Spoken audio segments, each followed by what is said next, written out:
So first announcement is that today it's a holiday in Germany. It's Easter holiday, so there's no joint class with the German students this afternoon.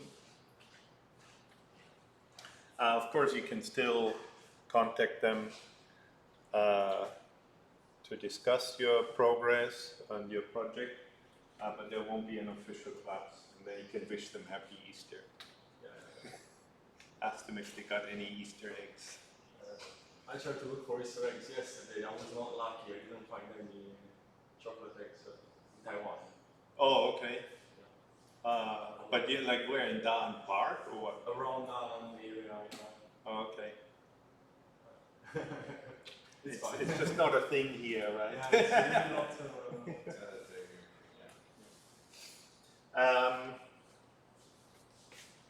So last class, on Monday, we discussed feature trackers, right? Feature points.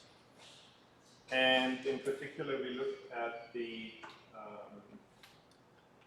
ORB feature points, which are by far the most popular ones nowadays. Mainly because the previous versions of the feature points that were proposed by researchers, they were in common with patents. So both SIFT and SURF features were, there were patents on them. So OpenCV used the open version of it. And nowadays the patents have run out, but people are so used to the ORB features that they just keep using those.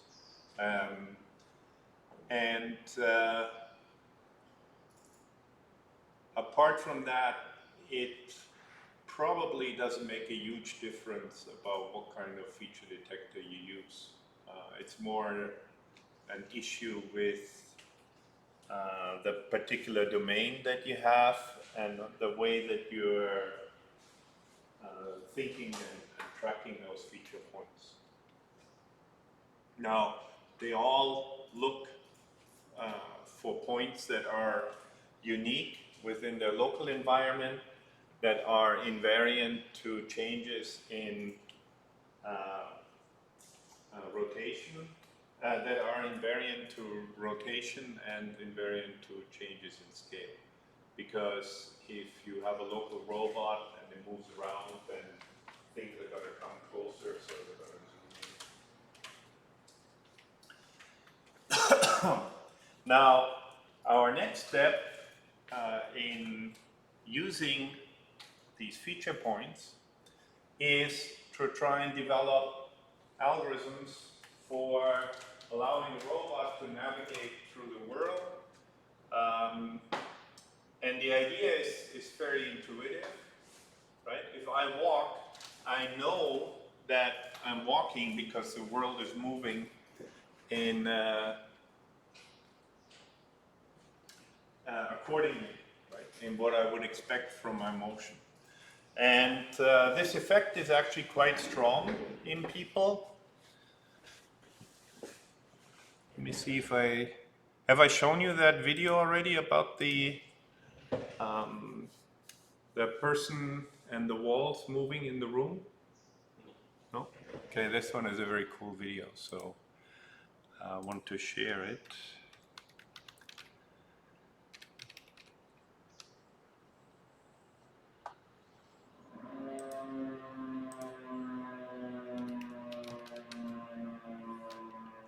I guess last time I searched for the same thing.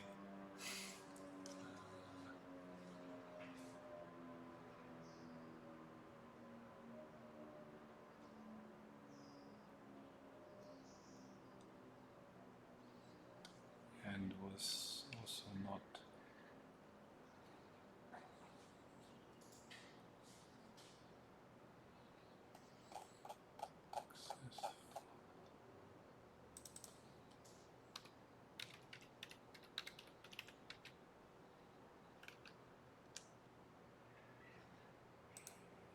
你知道吃益生菌可以帮助消化，但你知道益生菌可以做更多吗？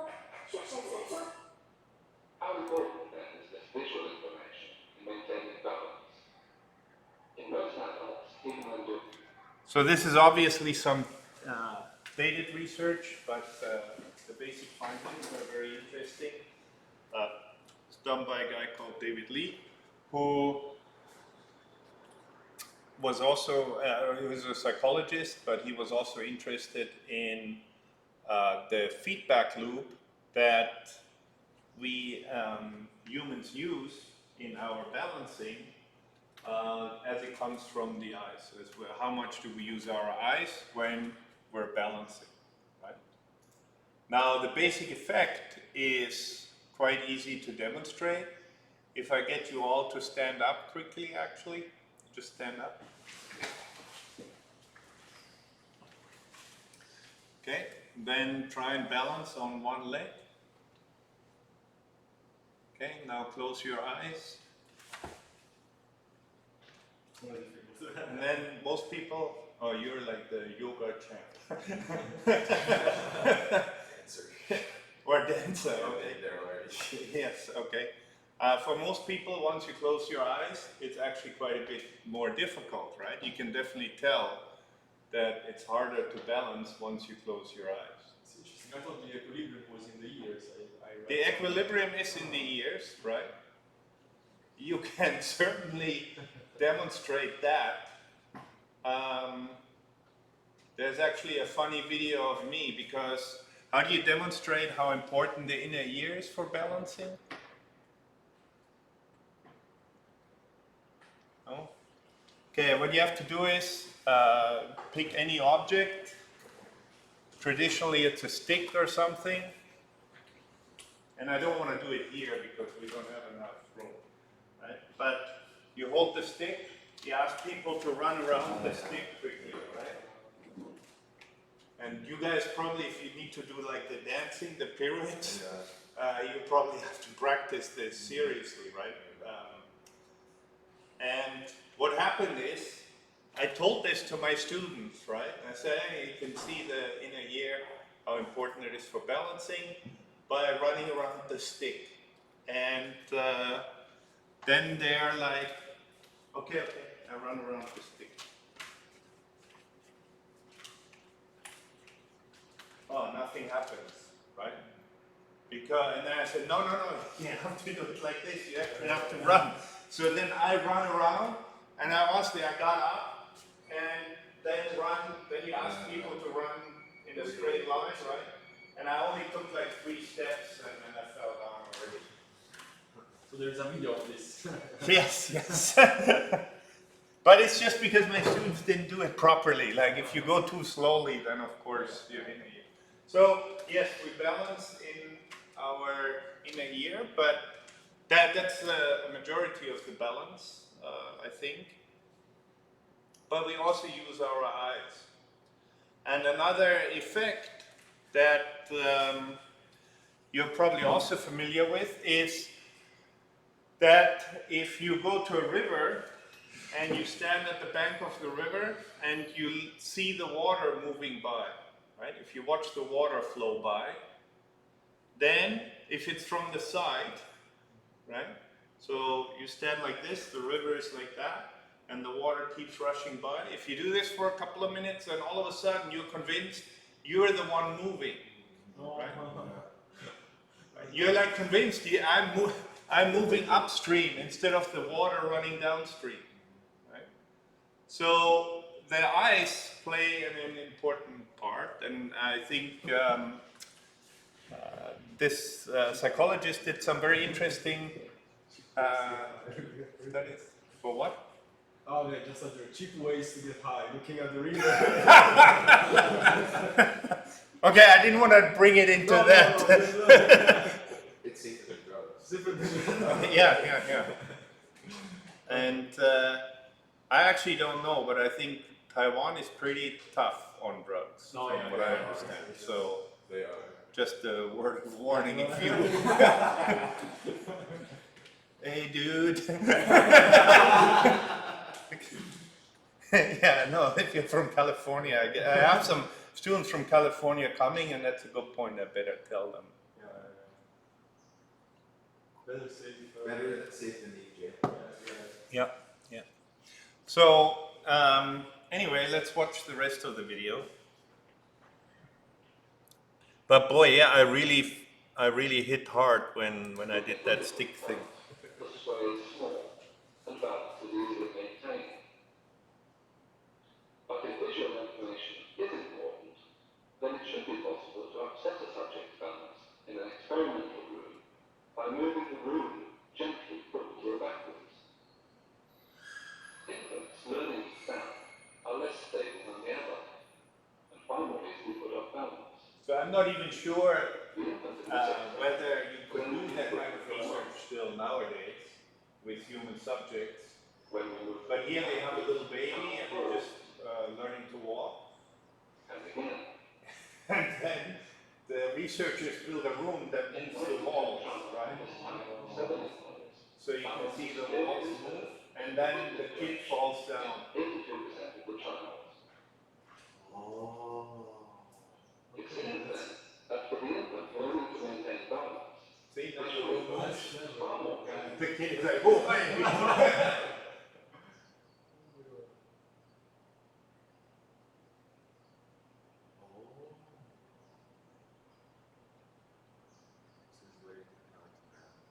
but the adult, however, So for a human, for an adult, it's not a problem. information, and movements of the room do not, as with the infant, knock him over. But let's give him an unfamiliar balance, See, now the room moves a little bit. such as standing on a narrow beam. So now they give him a more difficult With his eyes closed, balancing problem. slowly and mechanical stimuli quickly becomes unstable and falls off. Or with his eyes open, if the room is moved even slightly, he will lose his balance, just as the infant did. So if it's a more difficult balancing problem, then you still use your eyes. And 2 weeks? Grandma's 20 suggestions can help motivate your team with a positive. yeah, sure it does. So I thought that was a pretty neat experiment. It does show that even for adults, visual information is still important for balancing. And it's basically using this, we want to use the same idea for our robots. We do have IMU sensors on our robot, so we can actually track the movement of the robot, but those are inherently noisy. In particular, the linear, there's two types of IMU sensors. One, we can use gyroscopes. Gyroscopes give you a reading of the angular velocity, so they tell you how fast you rotate. Now, that is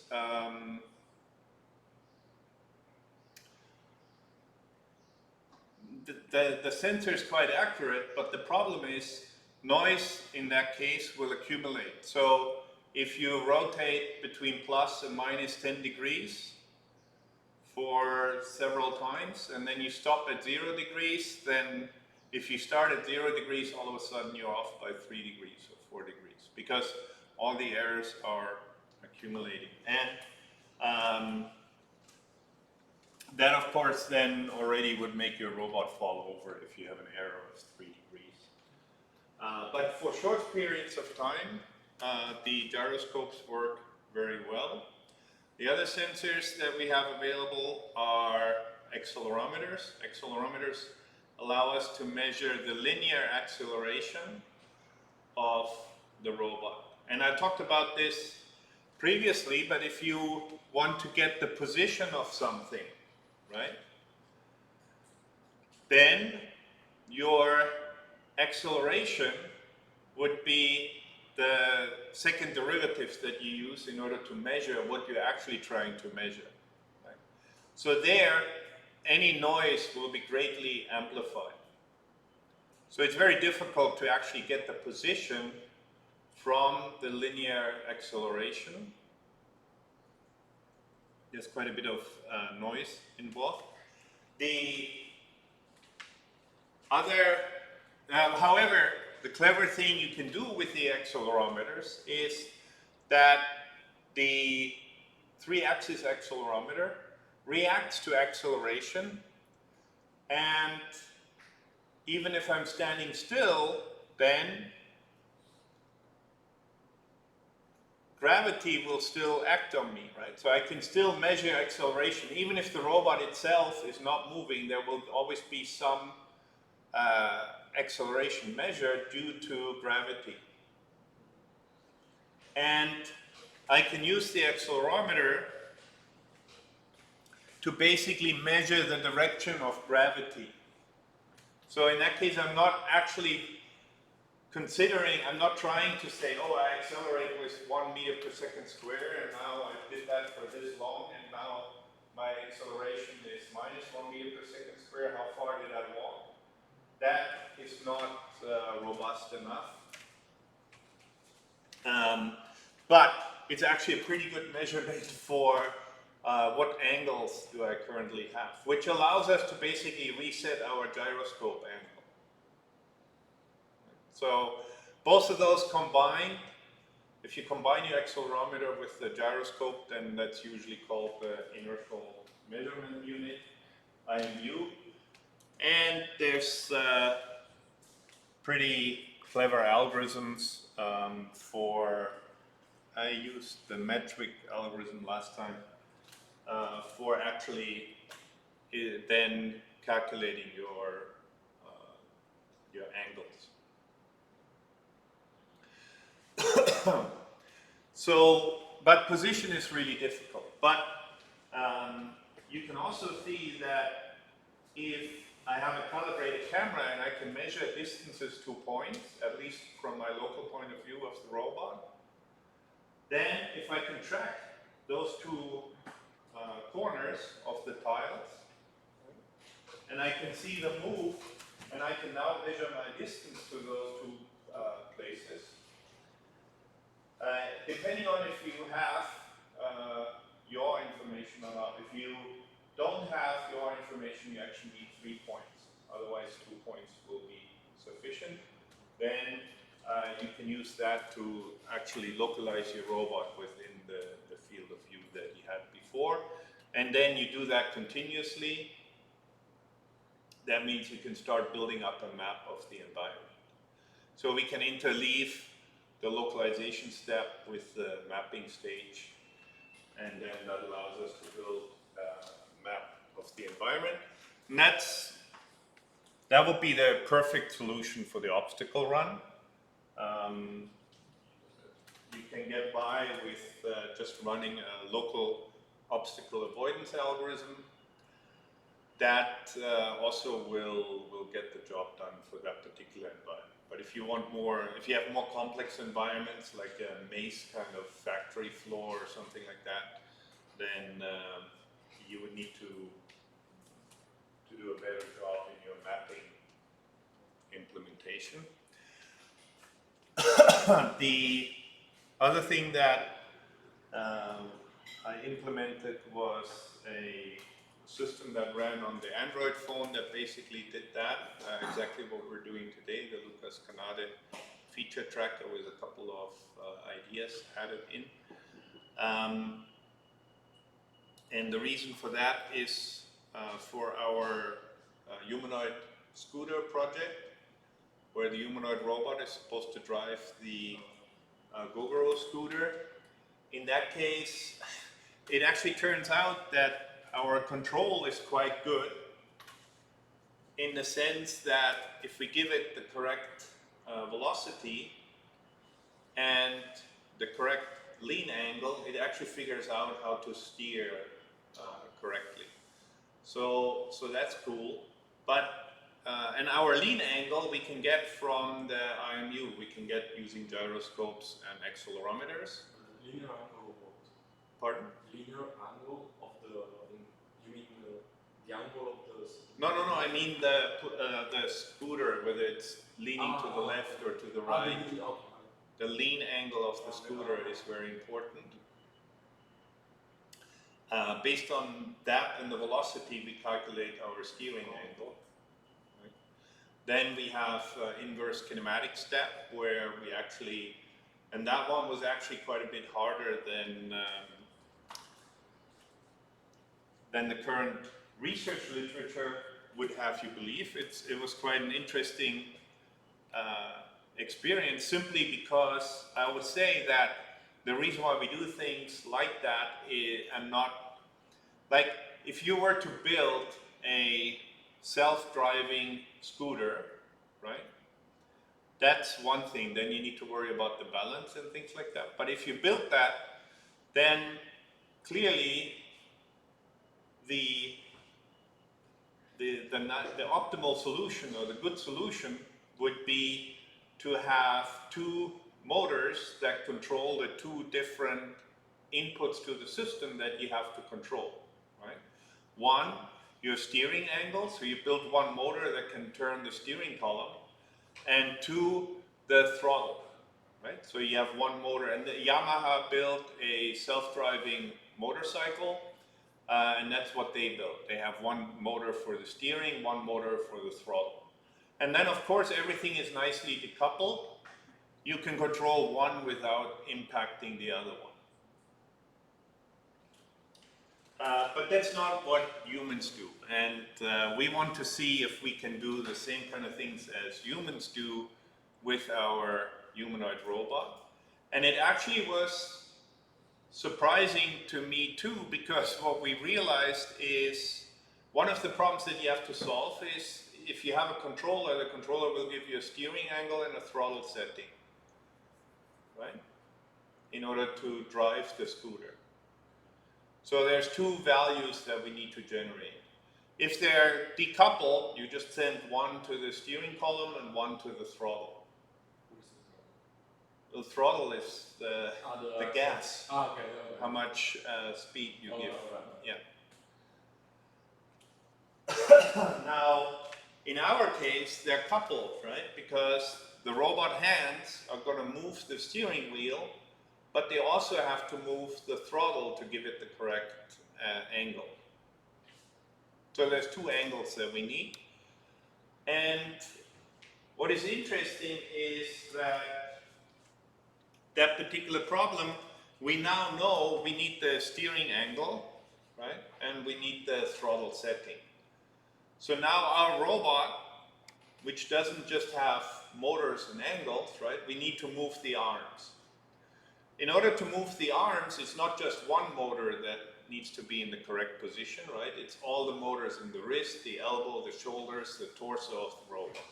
And both of them have to be in the correct position.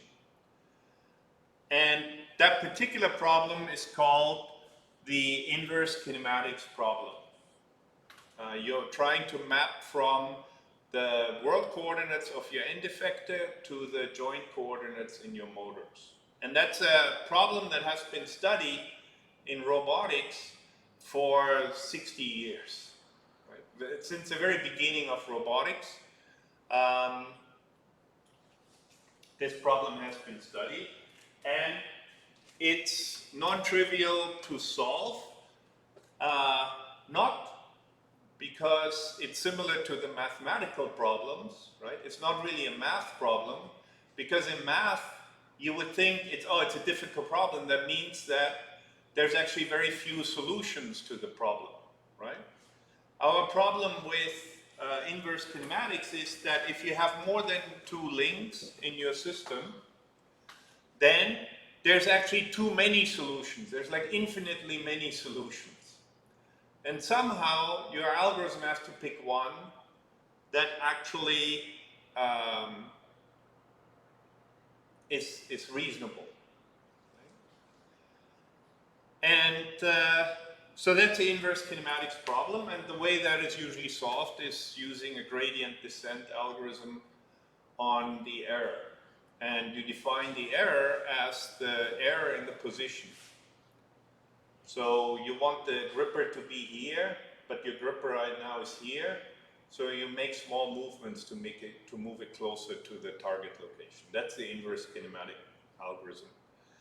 And very well understood, works like a charm on hundreds of thousands of robots in industry every second. It's one of the fundamental problems. And I'd worked with inverse kinematics before as well for our humanoid robots. For example, for basketball, we need to bring the arms at the right position so we can pick up the ball and things like that. But the scooter, driving the scooter, it was the first time that I actually realized that inverse kinematics is much more subtle than we thought about, because the error predicate, the error function, if you want to do it with a neural network, you can do the same thing. You just call it a loss function and you run the gradient descent on there.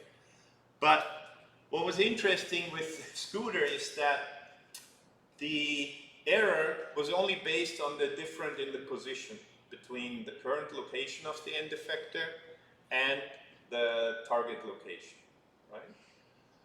But when we drive the scooter, if we have a little bit of error in the steering, it's actually not a big problem, right? We can compensate for that usually. But if our throttle goes from here to there, it's extremely sensitive throttle on the e-scooter. The scooter will go from 10 to 35 kilometers per hour in like 1 or 2 degrees.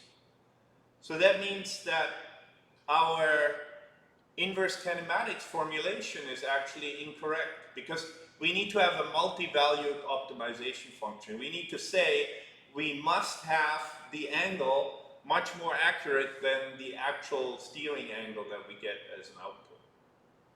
So, and that was the first time that actually happened. Like if you're a CNC machine robot, right, then any error, plus or minus xy, plus or minus xy, is usually the same. There's no difference in the errors that you may generate. For the scooter, there's a huge difference. The throttle is really, really sensitive. So when we just ran the standard inverse kinematics algorithm, our velocity was all over the place, which is not safe, of course. And it also made it hard to apply the correct function for the control, because the control needed the current velocity of the scooter as input. And it was also very sensitive to the current velocity. So we actually run optical flow now on our scooter in order to measure the current velocity. We tried a couple of things. GPS, of course, would work if we're outdoors and we have good GPS reception, but it's not really accurate enough. There should be sense. Huh? Well, we need to have the velocity every time when we balance the scooter. We need it for more than the 10 meter, with luck 5 meter that you get with GPS. IMUs were too noisy because of the road. It's not a flat surface that we drive on. So we actually use optical flow in order to measure our velocity. Now in that case, you don't talk about a visual SLAM algorithm, but that kind of algorithm would be called a visual odometry algorithm, because we're mainly interested in the motion that we're doing, our current velocity, our current turn rates, more so than building a map of the environment. That's kind of a secondary concern. But getting real-time information about the velocity was very important. So that's what we were doing with the camera.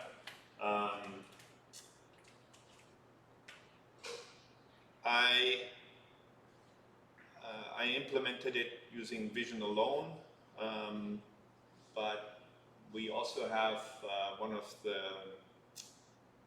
Intel RealSense cameras, so we can actually get 3D information. Any kind of navigation task, if you get 3D information, then it's much easier. So, and of course it's safer, so we now use the RealSense, but we could also just use a standard webcam. And I think it would work. It wouldn't work so well with if it's a scene here, driving on the NTNU campus is problematic if you have people moving around, because then of course you get the same effect as looking at the river. All of a sudden the robot thinks it's moving, but it's not. It's just all the people that are walking in front of it.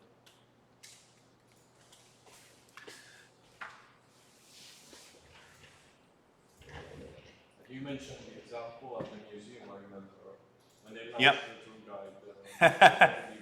That was also a fun story, yes. So they had a problem because all the people were all of a sudden in front of the robot, and somebody clever came up with the idea of looking at the ceiling.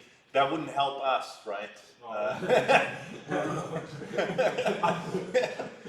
Give that minute already. Yeah, yeah. Because it would be kind of fun to have a scooter, and then when the scooter drives, it's just looking all over the place, right? Never in front of it. Then to see what the reaction of the people would be. Because, of course, the scanner could be in the front, Oh, so yeah, sure. actually we could make the head move anywhere we want, right? But it would definitely Not really. would scare a lot of people if the scooter, if the robot doesn't look like it's paying attention. So there's kind of a HRI component to that. I also think it is wrong by Tesla. Elon Musk basically has decreed that the autonomous cars at Tesla will never use any LiDAR scanners or radar, microwave. What do they do right now? They use cameras only, but that is a much more insecure technology. And if I do it, because we do research on humanoid robots and we run it not out in the open road, we don't sell millions of units to people to just drive on the highway or in the city anywhere they want. Then of course we can do that as a good research goal, but if you are supposed to build a safe product, then I think adding the best sensors that we have available is a must. It's not really ethical to not use them just because there won't be much difference in the cost of the car, right? There'll be a minuscule difference in the cost of the car. You just beta testing it on the general public then. I wanted to work on, for my master thesis, on autonomous vehicle driving. But my supervisor said, oh man, I gave him some ideas, I was reading some papers, etc. And he said, oh, I'm convinced that we can build the perfect autonomous driving car just by using two cameras, because humans just have two eyes. So one camera, exterior camera, needs to be enough. If you want to work on that, that's fine. Otherwise, change topic. And I change topic. I can't. Yeah. But there are many people apparently that believe the camera, the driving car, only the camera. But I mean, Well, humans can do it with two eyes, but humans there's a huge difference. For one thing, the two cameras while driving the car is not useful at all. Like, you could do the same thing with a single camera. I'm sure there's one-eyed drivers that can drive the car just fine. And the reason for that is because your stereo vision effect, right, is what you use if you need to thread a needle, like around this distance, like 1-2 meters in front of you, right? Anything that's further away, like that door, I have no idea about the position of that door, or the distance to the door, or anything, right? Because the parallax shift in your eyes is actually too small for your brain to make any reasonable deductions about the distance to the door. I know how far the door is away because, and I would estimate, 7 meters? We should have one of the little laser measurements. The reason why I know that is because I know how big doors are, and I know how big they are, and I know distances that I've run before. So it's actually a lot of work model that people use during driving. the stereo camera, I think that for a researcher, that's a good goal to say, oh, we want to do it only with stereo vision, right? That makes it a nice research project. Because there's of course already a lot of companies, there's a lot of companies working on self-driving cars already. And, two of my students, one was working for Waymo, the other one was working for Apple. But Apple now shut down their car project. But I think that's a good research topic to say, oh, how much, like how safe can we make it?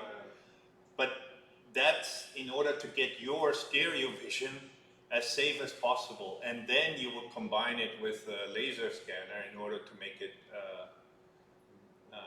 a safer system, I think, if you actually want to sell it to the public or have it drive on public roads without a safety driver. I think that's the ethical thing to do. But there, of course, there's no problem with doing research on stereo vision. But for autonomous driving, I think lots of people are working on that already. So that's why we do the scooter and the driving test, license test, to see if we can pass the license test.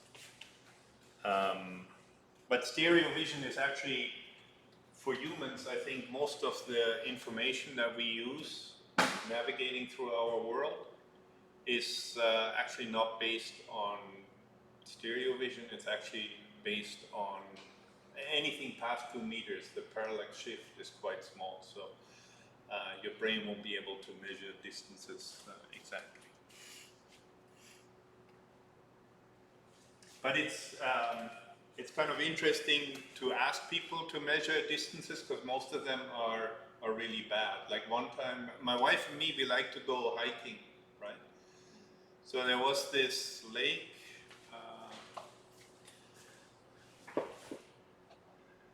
I don't know.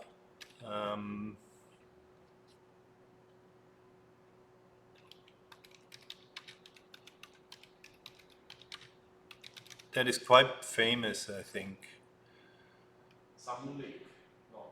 I have no idea. I only go there with my wife. I never know where I am at. But it has a special, I think, yeah, this one. This kind of lake. Oh wow. Yeah. Most beautiful lake. Oh wow. What lake is that one? I was there, yeah. Jiaming Lake. Do you know this one? Never been. No. No? Beautiful. I think it's a 3-day hike to go there, or 2-day hike or something. Well, I want to take a picture. Yeah, so it's very nice. But the folklore is that when you get to that lake, you have to run around. This is actually still quite a bit away, but you have to go down into the valley there, and then you have to run around the lake for good luck, right? So that's the thing. So we get to the bottom of the lake, and there's a big group of people, right? Like 20 or so, 15 people. And then they say, oh, we're so tired because we were walking, hiking there. And then, oh, we're so tired. Oh, I wonder how far it is because now we have to run around the lake, all right? And then they say, oh, how far is it? And then people are like, oh, 700 meters, 800 meters, 900 meters, right? 950 meters, right? Around, because you have to Circle it, yeah. you have to circle around this thing. It's not the distance here, right? And I stand there and I say 350 meters, and they're all like, no, much too short. Like I was way below all the other measurements, right? Then we use the Garmin watch, run around 375 meters. But you know why? How did you know?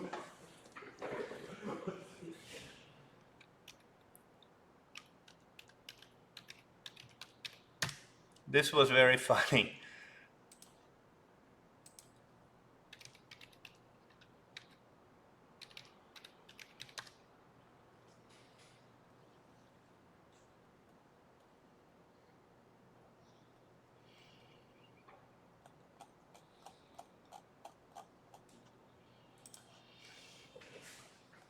Anyway, they were all very surprised that I got the number so close.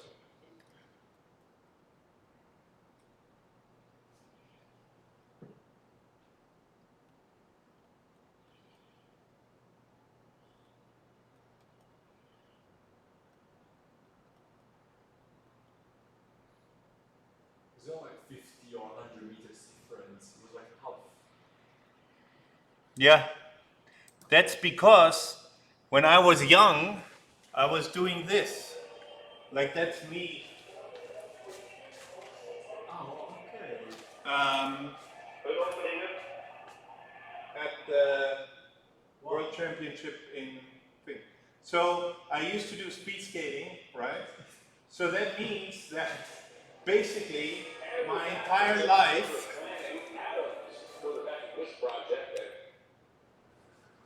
I've done thousands and thousands of laps around 400-meter racetrack, right?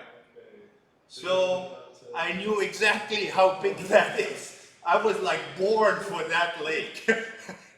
There's nobody in the world that could have guessed that any better, unless it was another track and field athlete or another skater, right? Because I got there and I knew that this is just a little bit shorter than race laps than when we had to do training. So that was funny. But yeah. 12 years of training for this one moment in time. Finally pays off, right? But it's humans are very bad at measuring distances in general. And the thing is, we expect these robots to be able to do that from the image, as if people are like super accurate. And some people are, if they have a good enough world model and enough experience, right? But for the average person, it's a difficult task. It's a difficult problem.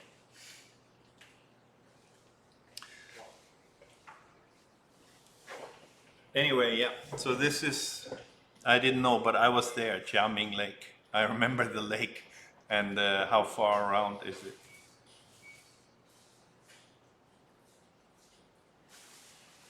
Oh, yeah, here they do like the hike. They did it in 4 days, I guess. Maybe go a little bit further.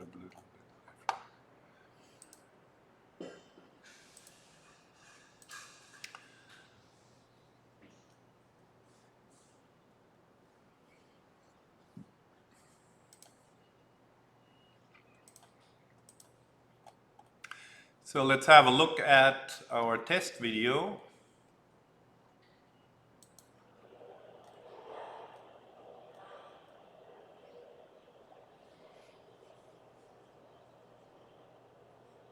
It's quite easy for people to see how the person moved, right? Like which way are we moving now at this point? Backwards, right? Yeah. And Looking down. Looking straight. looking straight, yes. Looking down is because it's a thing video. I have to scroll it, yes. No, but if you look at it again.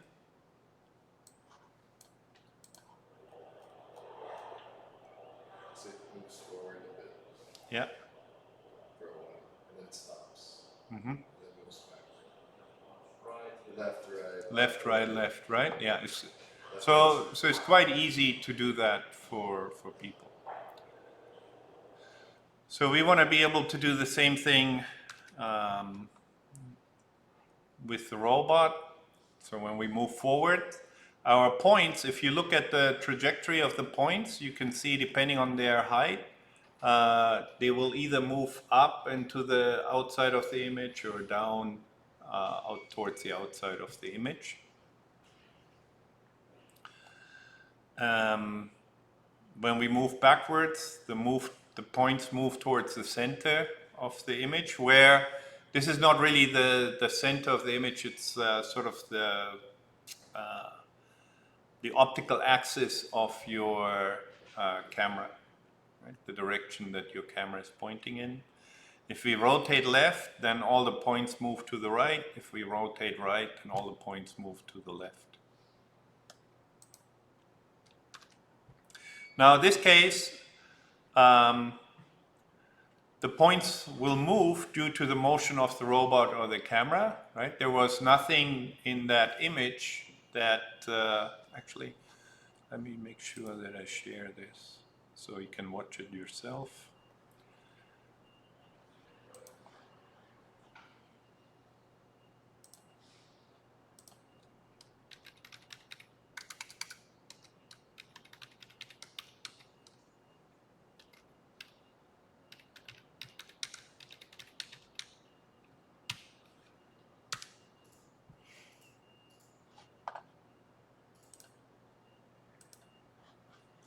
Like that was basically a static scene, right?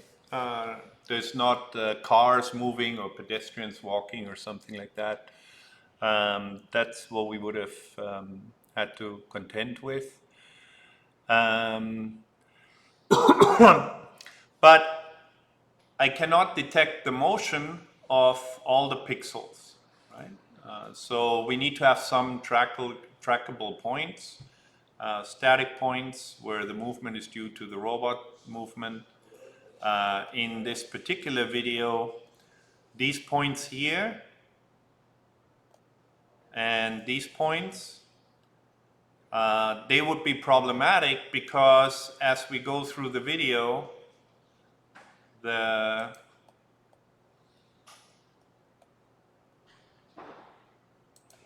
reflections actually move with the robot.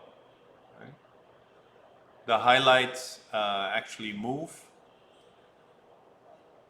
because they are the reflection of the lights on the ground. They're not actually points that we could track. So even in scenes where you may expect that there would be no problem, the kind of reflections like this would be very nice points to track, right? It'd be very easy to track using any kind of feature detector, but they would actually throw off your result.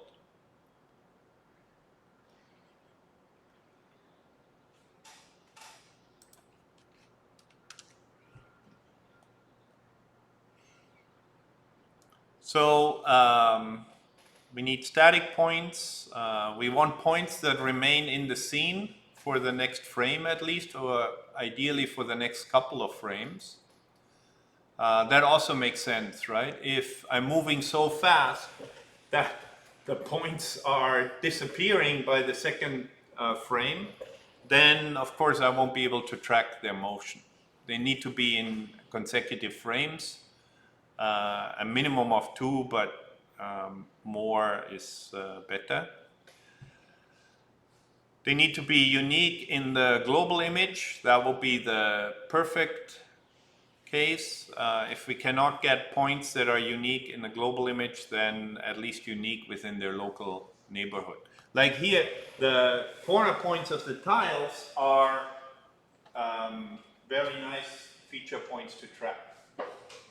They won't be perfect, but they're not really globally unique because each intersection looks the same. They're all like black crosses on a white background. This is for obstacle avoidance, right? This is for any kind of motion estimation, which could be visual odometry and then build up on visual slant. But as long as I can keep tracking them, keeping identifying them, it's okay, right? As long as they're locally unique. Because when I run for, just give me features in general, no? Change features of the image. Correct, yes. So how And or is looking for local features, right? so you want us So it doesn't take the global part of the features into consideration, or we'll just give you the points that it considers are good features. yeah. But you can look at the descriptor and, for example, measure how close the descriptors are in order to be able to see how much different those points are. Or you can do a post-processing step looking at the actual feature points that you detected and then prefer the ones that are unique with respect to all the other feature points. Because if I look at that, if I'm in this scene here, right, and I track the intersection of the tiles. I can do that as long as I move slowly enough. The tile intersections are going to move a little bit, right? Yeah. But I still know this is intersection 1, this is intersection 2. But of course, if I run much faster, then that association between the previous feature point and the next feature point, that may get lost. So we want also to memorize the number of intersections that we can pass, or this is just an example? This is just an example. If I look at my orb feature detector and I use features on the blue chair, then those would be better points, right? Because there's no other blue chair here. Yeah, like even if I'm spun around, I don't know which way I'm looking, right? If I look for the blue square chair, then I'm lying again. Okay. But it's true that the orb feature detector doesn't make any distinction between, as long as it gives you all the locally unique or distinguished feature points. So today also we want to look at some important characteristics of feature detection that are quite important if you're trying to apply it to robot motion and navigation, those kind of challenges. They need to be robust with respect to changes in the viewing angle, because we'll look at them from different points of view. Robust to changes in illumination and brightness, robust to changes in rotation, and robust to changes in scale. Because as we move, things will come closer to the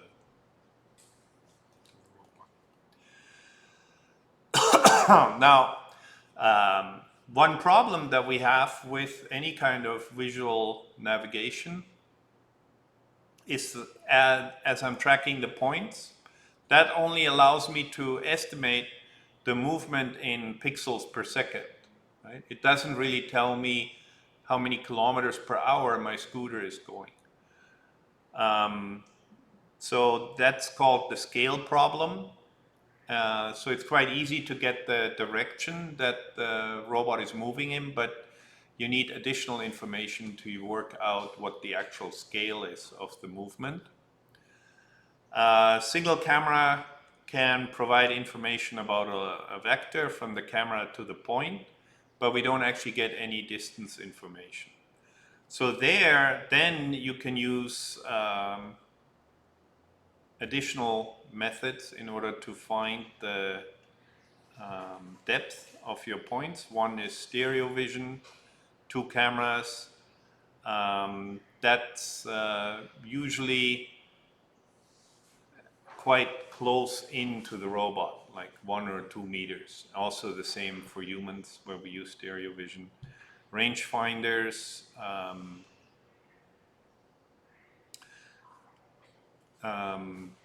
you can do things like, if you have additional knowledge, and that's what humans do most of the time, we know how big things are. And because of that, we can estimate distances to things, or the position of objects. So if I know that the door is on the ground, then if my camera is calibrated, I can actually measure with quite high accuracy how far away that is. On the other hand, points that are here, looking at any of the white pixels on this floor would not be a good feature point, right? It'd be very difficult to track white points on the white floor. Edges are better, but they only allow us to track points with respect to one direction. Like if we didn't have if I use the walls there, right?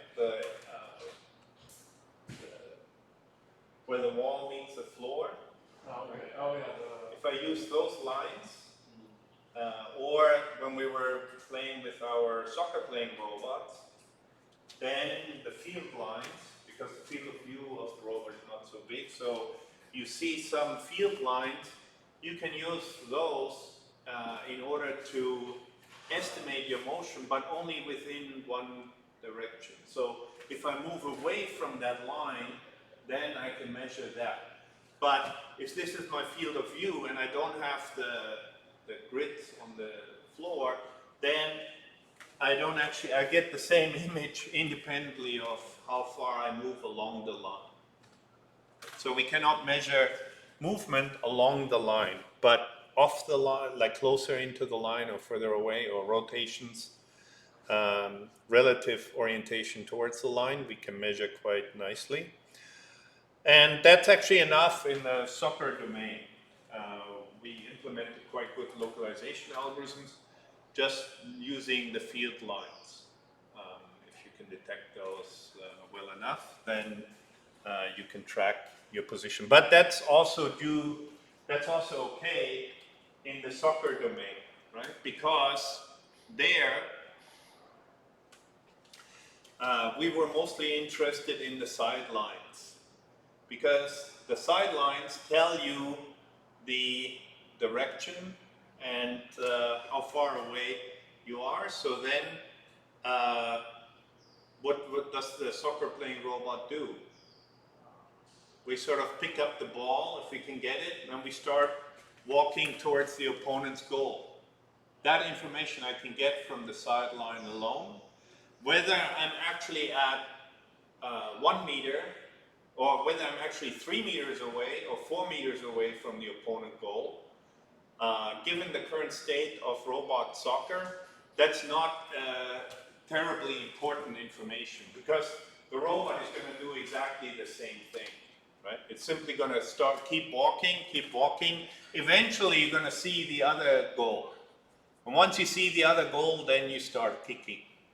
So if you're, the sidelines worked really well in that sense, that they provided us with all the information that we needed, and the rest, the algorithm would sort of naturally just do the right thing. But in general, corner points are better, right? Because they allow us to detect motion in any direction.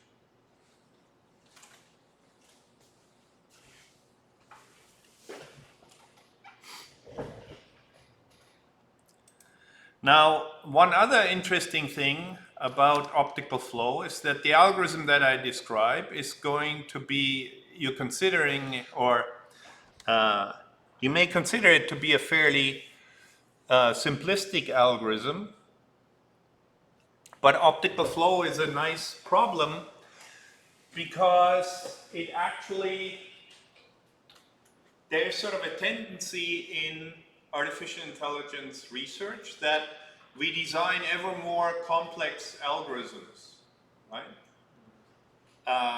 Most of the real breakthroughs in AI, like let's say deep learning, for example, case-based learning, which I liked, which was a big change in the planning, in the way that we approach planning problems. That was the initial idea. The guy that invented it implemented it, and it gets like 80% of the performance of that particular technology. And then there's another 30 years of research to push it up from 80% to 92%. The way that is usually done is by adding more and more knowledge into the system. So deep learning, for example, you then add more complex loss functions to sort of feed back some more information into the system. The more information the system has, the better it can work. Or we cover edge cases, for example, things like that. But at the same time, adding this extra information needs to be processed. So usually the algorithms sort of slow down. But optical flow is a pretty nice problem because as you, it crucially depends on your processing speed, right? As your algorithm becomes more complex, and people have tried to design more complex optical flow algorithms, as your algorithm becomes more complex and it slows down, it actually becomes a much harder problem. Because if you can track, if you have an optical flow algorithm that runs at 1,000 frames per second, right? It's very, very fast, very simple. The one that we described can nowadays on a workstation runs easily in at 60 frames per second. Right? You can run it at 1,000 frames per second. If you need to track points at 1,000 frames per second, it's actually a much simpler problem because every time you get a frame, the pixel can have moved maximally by 1 pixel, unless you're moving very, very fast through the world, right? But, so your search space is kind of like 9 pixels, right? That the point may have moved to. When we're zero. Hmm? You're saying when we're zero. When the movement is zero. When the speed of processing is fast compared to the speed of movement. If you're running 1,000 frames per second for a robot or a car that drives through the world, right, that's going to be very, very fast. That means 1 millisecond you get an update, and every 1 millisecond you just need to, actually, in a sense, you only get 60 frames from the camera. So anything above 60 doesn't really matter, right? But let's say you put 1,000 frames per second, optical flow is not a big problem, because your search space is area of 9 pixels. That's the maximum that the thing could have moved to in such short time. If you're a cruise missile, then of course, yeah, it would move faster, it may move more, but usually no. Now, if you have a more complex algorithm, and now you only run at 10 frames per second, then all of a sudden you need to consider many, many more combinations, right? Your point now will have moved to a 16 by 16 area, which means that then there's a much higher chance that there's interference, like one feature moves into there and you may misattribute it with some, the data association may be wrong. All of those problems don't occur if your algorithm is lean and simple and fast enough. So for optical flow, often a simpler algorithm with a higher frame rate works much better, because the problem that it's that it has to solve really is much simpler.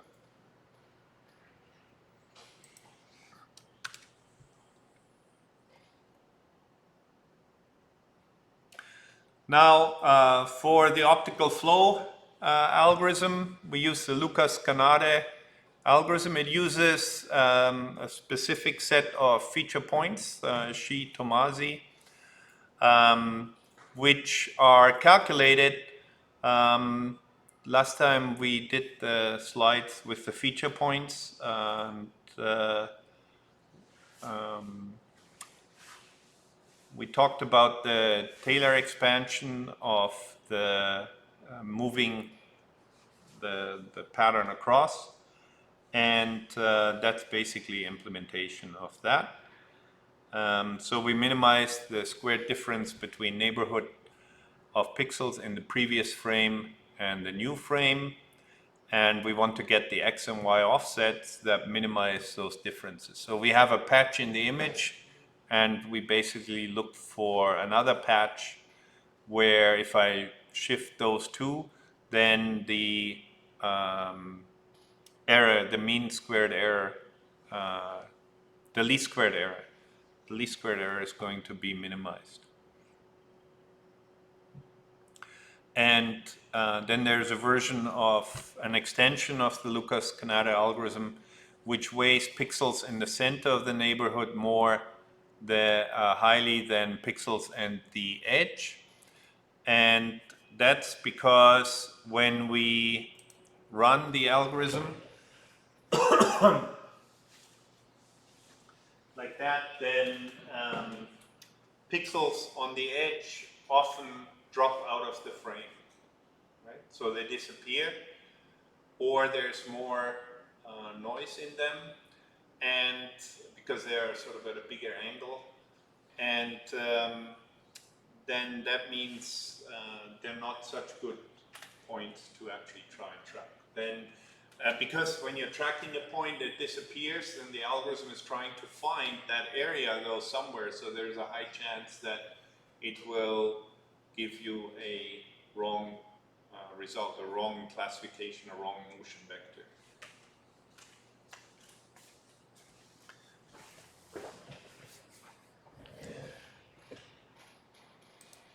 So we can look at the implementation of the Lucas-Canare algorithm, and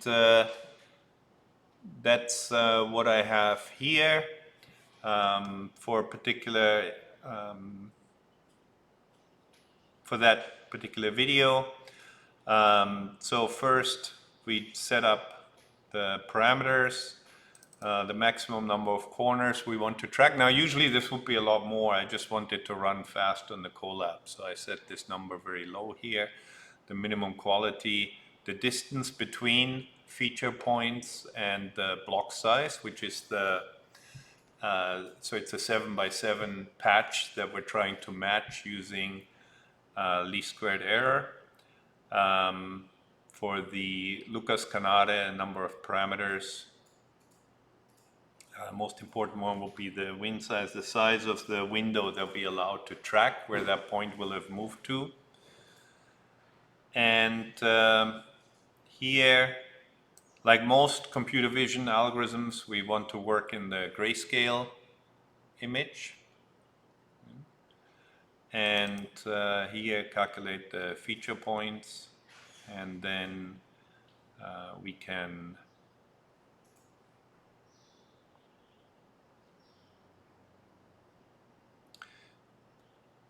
here I take out the neighborhood of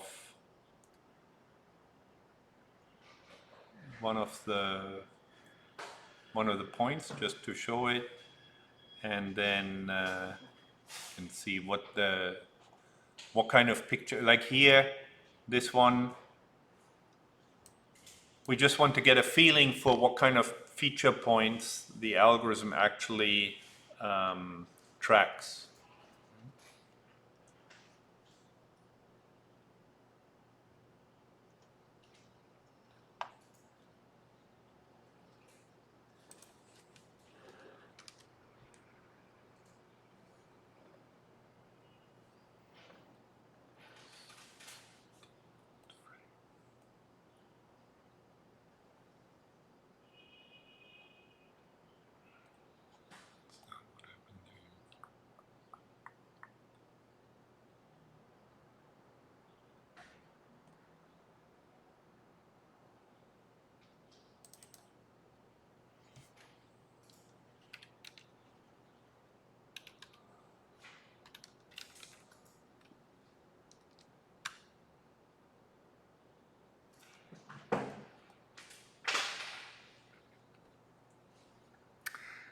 So here is one of the feature points that we tracked.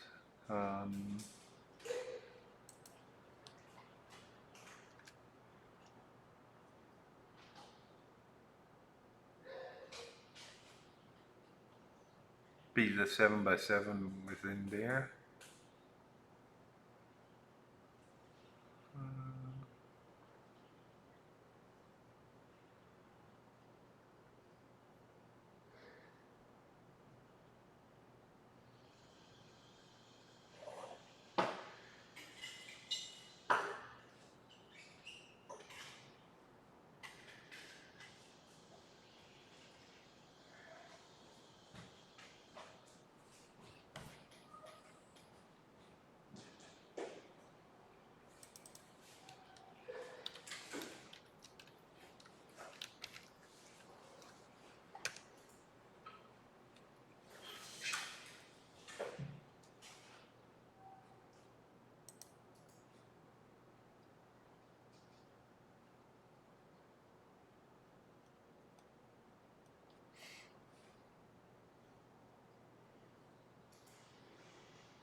Overhead CP1 control video. Let me check.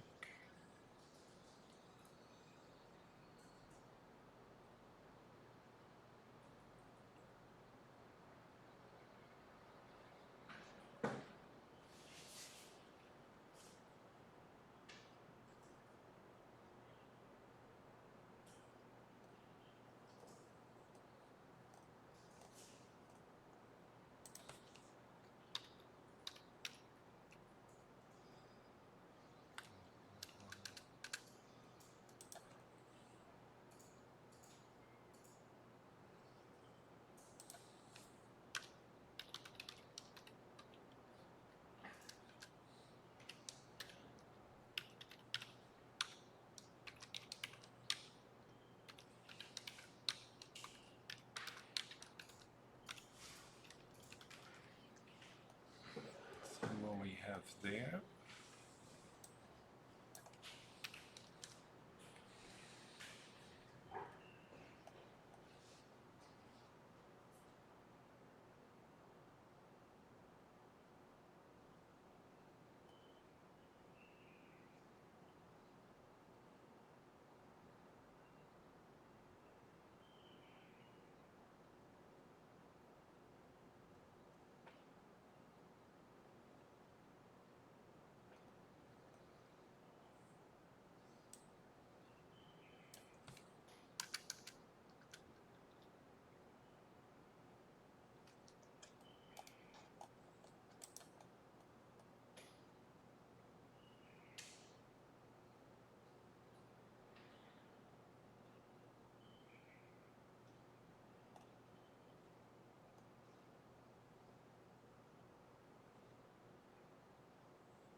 Okay, what arguments does that want?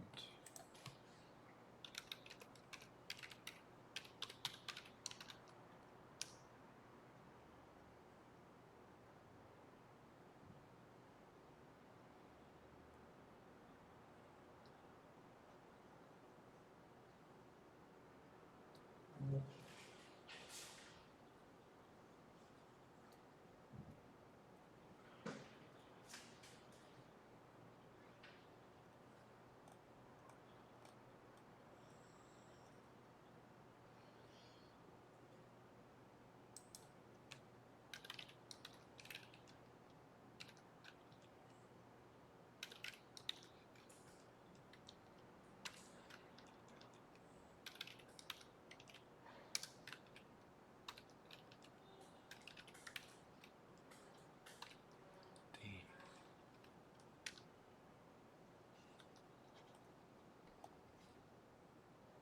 Oh, okay.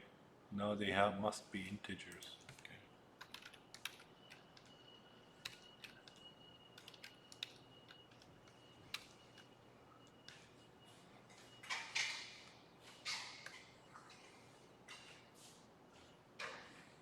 Oh. Oh, and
I want to resize it.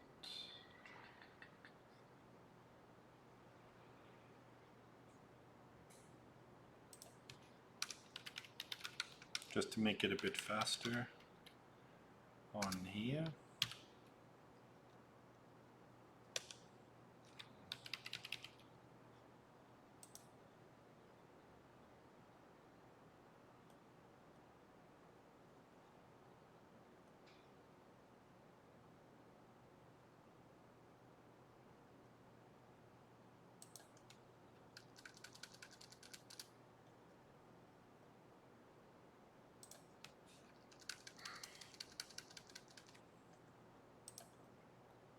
And stop the print.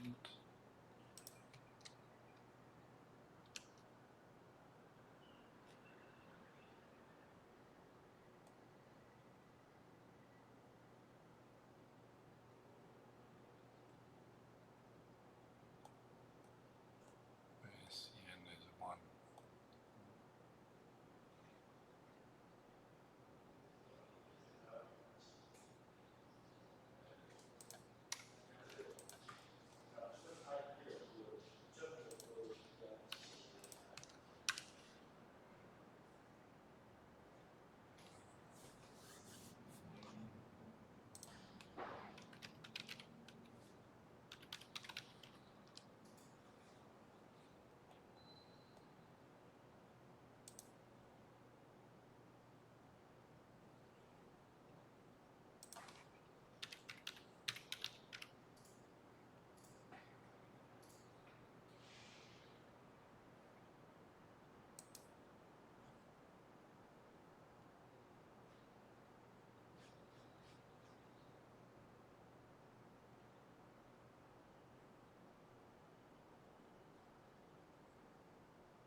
Come.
So here will be our output video for the first couple of frames, and you can see the points that we're tracking there.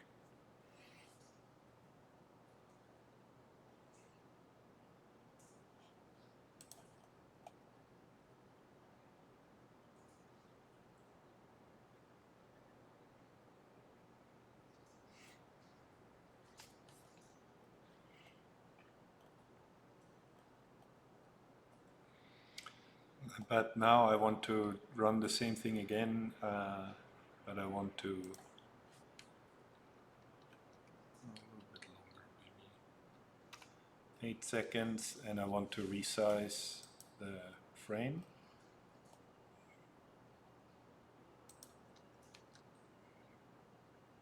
And I think that should do it now.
So now also the things are easier to see. So you can see the feature points that it found.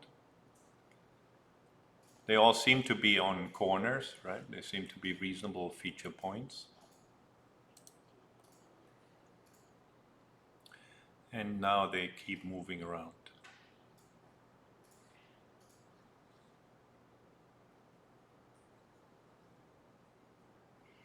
Now, if you paid attention, how good is the result? Or is this good or bad?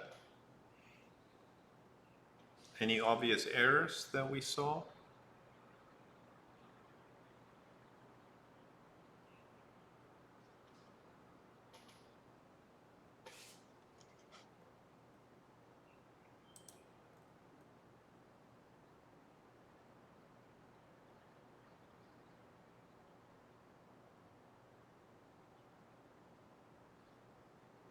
So it basically moves how the camera is moving.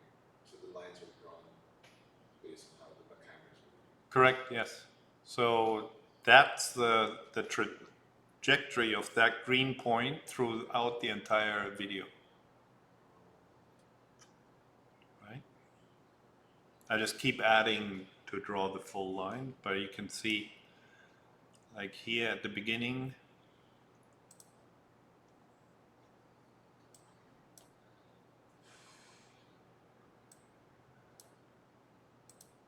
here we start. So that point was originally there, and now I move to the left.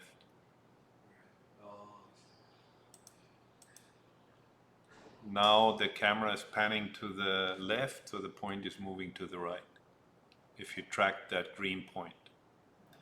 So we can look at the green point.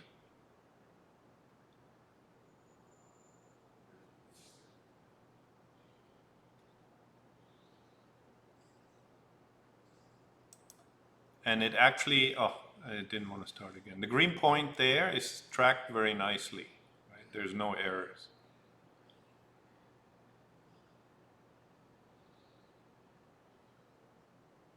And once the green point is like out of the frame, it will stop.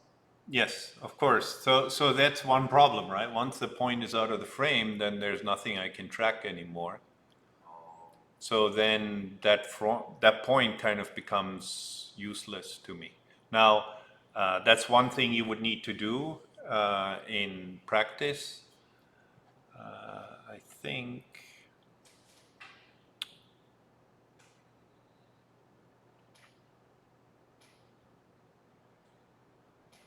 So here, you can see how I take the status of the points, and I check the ones that have a status of 1. And that's then the good new points and the good old points that I have. And the ones that have status of 0, those are the ones that dropped out of the frame. We set the status of 1 initially. No, the algorithm does it, if you cannot find it. So basically, the way that the algorithm works is we have, I think, 7x7 area. And we have a 15x15 window. And then I calculate this and I try and figure out which way did this 7x7 patch move and minimize the least squared error between those two patches. Right? So I'm tracking these feature points, which usually are some kind of patches. And the 7x7, that's initially detected. That's initially detected in the first frame as good points to track. And then it uses that as basis For the next frame. correct, yes, for what to look for next. Now, if it can find that, and I set the quality criteria, and I think I set it to 0.3. If it can find it, then it will return that. Otherwise, it's going to return some point with a status of 0, which basically says that I can't find any place where that would be a good match. And still satisfies the quality criteria.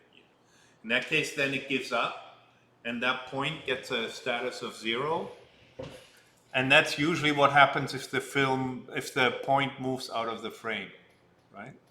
There may be other reasons why that happens. For example, if it's a dynamic scene and there's occlusion, somebody walks in front of your feature point, then you won't be able to track it anymore either. But the set of points is what we track here with our optical flow. Now this is using the image pyramid version of Lucas Canade, but I think I set the level to 1. Yeah. So the image pyramid is this kind of idea. If I want to check scaling, changes in scaling of the image, right? Then there's really no efficient way of doing that computationally. The best thing, or one of the approaches that we can do, is we can take the image and simply pre-scale it to different sizes. In the image pyramid, you take the image and you apply Gaussian blurs and then compress it. And the hope is that then the same feature point will be tracked through the different levels here of scales. That's the SIFT feature idea, and the Lucas and Canade idea. The surf feature points, they used a slightly different approach. One way is to have one filter, like here we have the same 7x7 patch that we're looking for, right? And here I look for a 7x7 patch, and here I look for a 7x7 patch, right? So in order to be robust to changes in scale, I can take the image and compress the image, right? The surf feature does it slightly differently, computationally more efficiently, they claim, and I think it's probably true. They start by using different feature detectors. So initially they have a 7x7, right? And then we try 15x15, and then we try larger and larger features. So we blow up the size of our detector, but all on the same original image. So we basically just figure out and change that. And that, of course, is basically trying to do the same thing.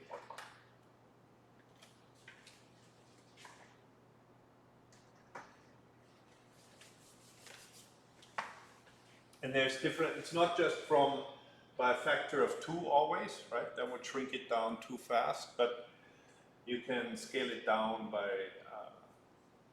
certain kind of percentages. That's what they would call the octaves in the image pyramid then. But in this particular scene here, I'm not so worried about changes in scale because most of the points are pretty far away, so even changes in scale are not going to cause a big problem. So I set this, I think, is the maximum level of the pyramid, so I only work on one level at this case.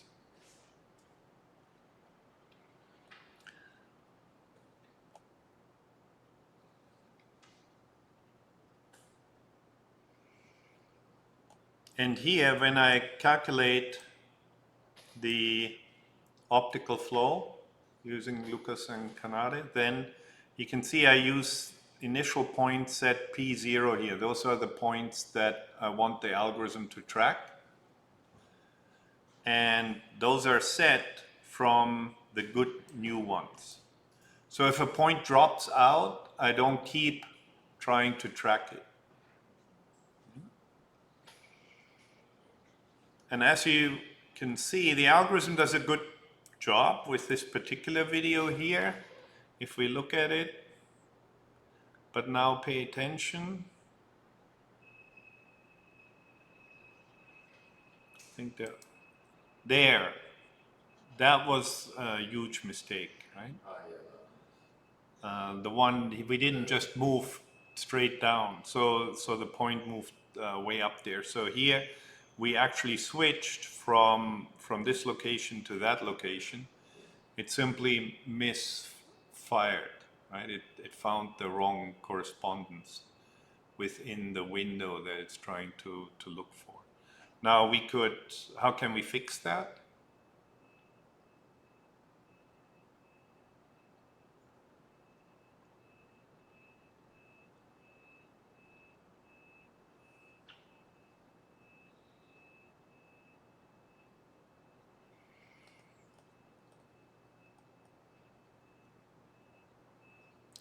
Well, for one thing, I think I can change the size of, let's see what happens if we change the size of our window here. 9 by 9 instead of 15 by 15. So the window is the video size. The window would be this size here, Oh, the area that I keep looking for in that patch. right. And the little squares there, that's the patch there. That would be the patch, yes. So that's, I define that in the good features to track call. So I set that to 7 here.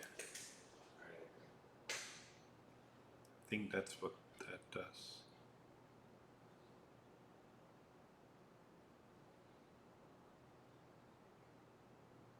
Oh, wait a minute. If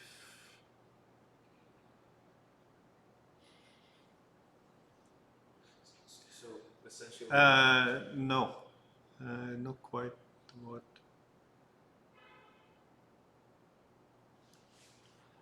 Right. No. It's not quite like that. No, this is the original, the first cut only for the good features to track. So these are the first points that I find. And then we use this patch to track. And that's only 11 by 11. So that doesn't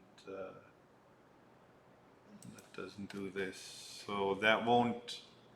That now just looked for the patch size that we're trying to follow. So there's only one parameter anymore. Lucas Canade tries to look for that area then.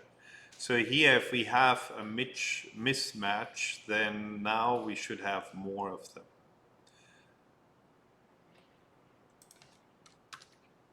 Possibly more.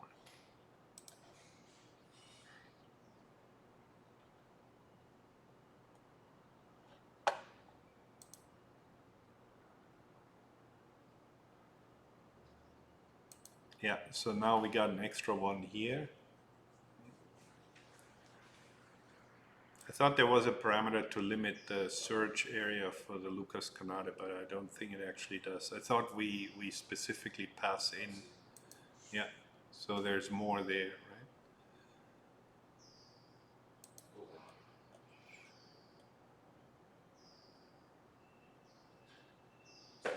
basically what it tries to do is like, so the patch would move on what it thinks to be like the original patch when we're trying to move the camera. No, it takes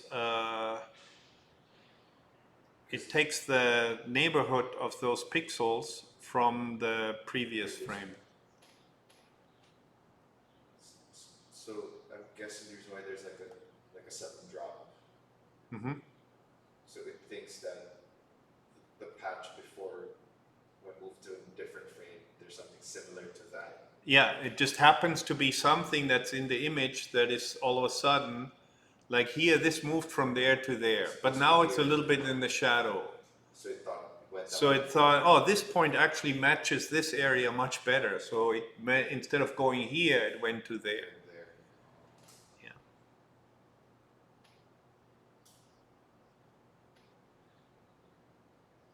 Would it change things if? Oh wait, but you already changed it to gray already. Yeah, it's grayscale. Because if it's shadow. Yeah, but we already made it into gray. I thought it's. Say again? Yeah, because I was thinking if, like maybe the video was originally inputted as RGB, but we already converted it to gray. Yeah, the processing is all done in grayscale only.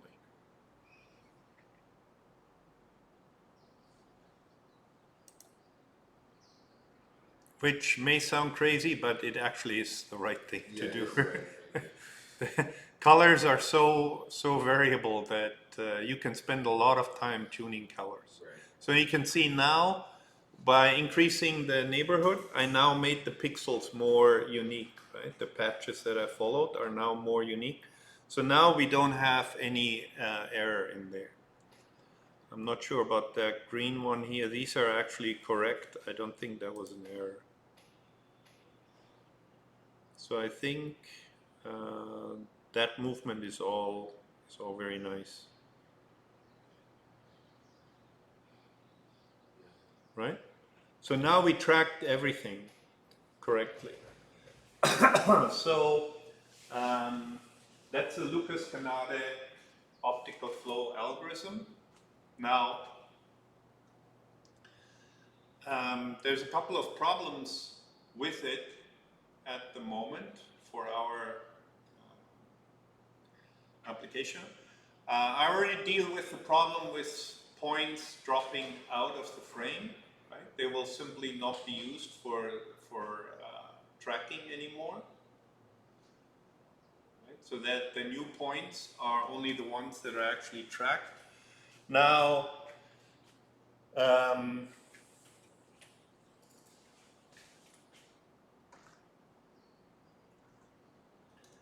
there are sort of two ways to think about time in optical flow computations.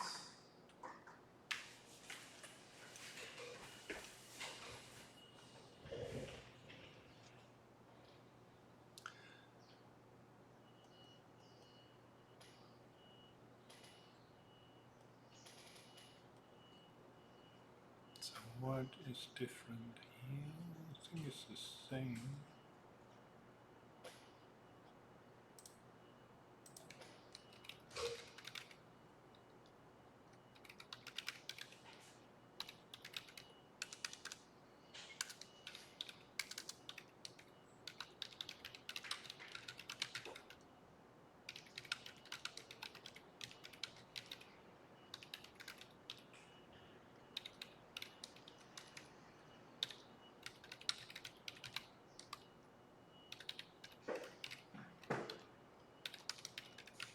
Question. Mm-hmm. So if the points that it initially got from the initial frame were suddenly out of the frame already, it already stops tracking.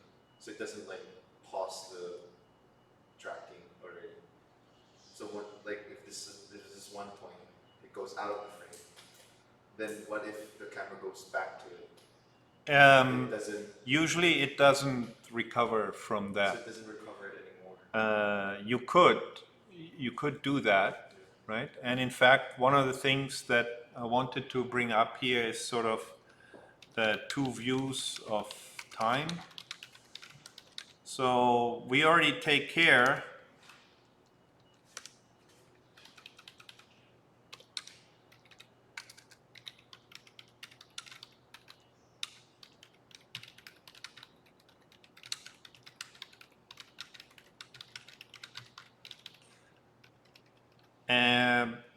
by using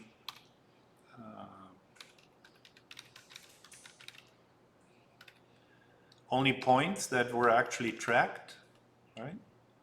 So points that moved out of frame, we don't track anymore. But for a more robust implementation,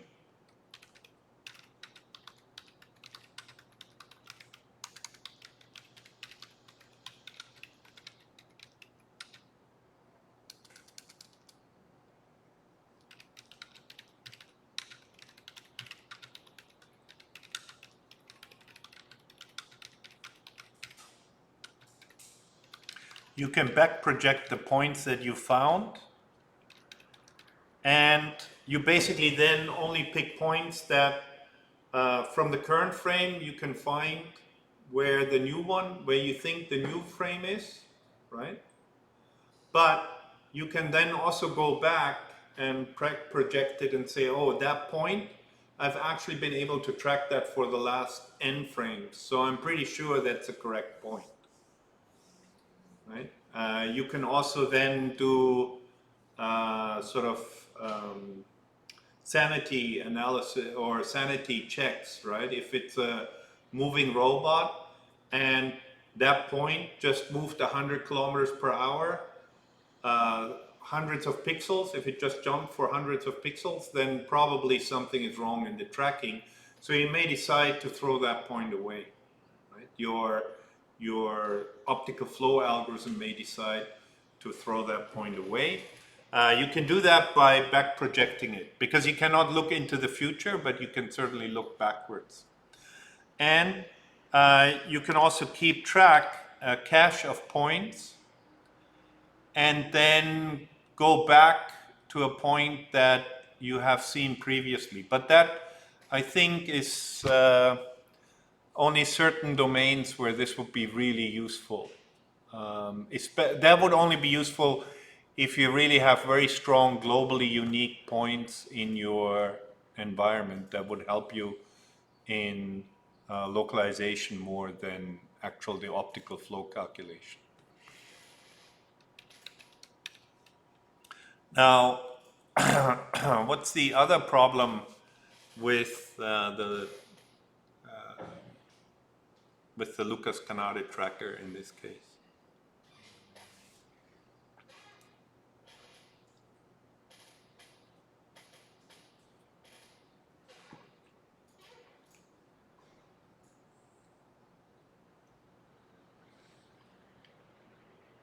For the points that it tracks, it does a great job, right? There's nothing to complain about there. Usually we don't get it so nice.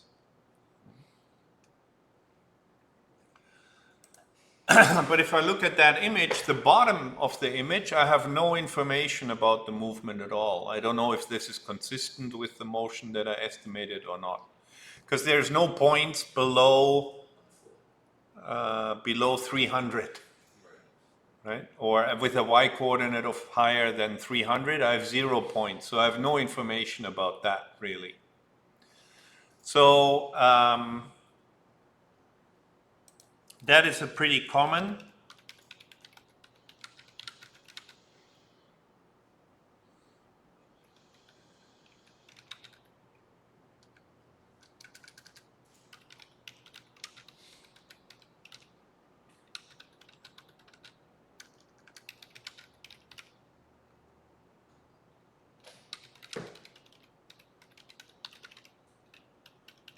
Problem. So, and that's something you want to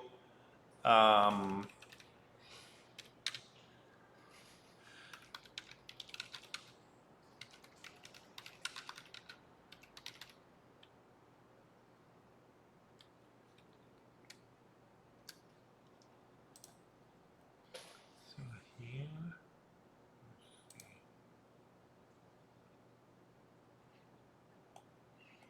We just took a lot more points.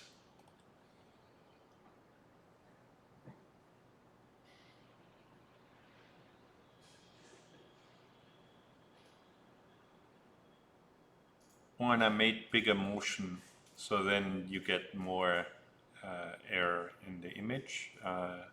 Here I just sample every 10th frame instead of every frame.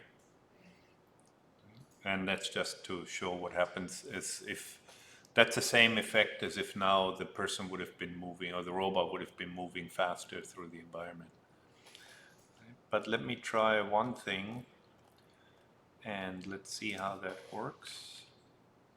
So how can we fix that problem with selecting more points in the bottom of the frame?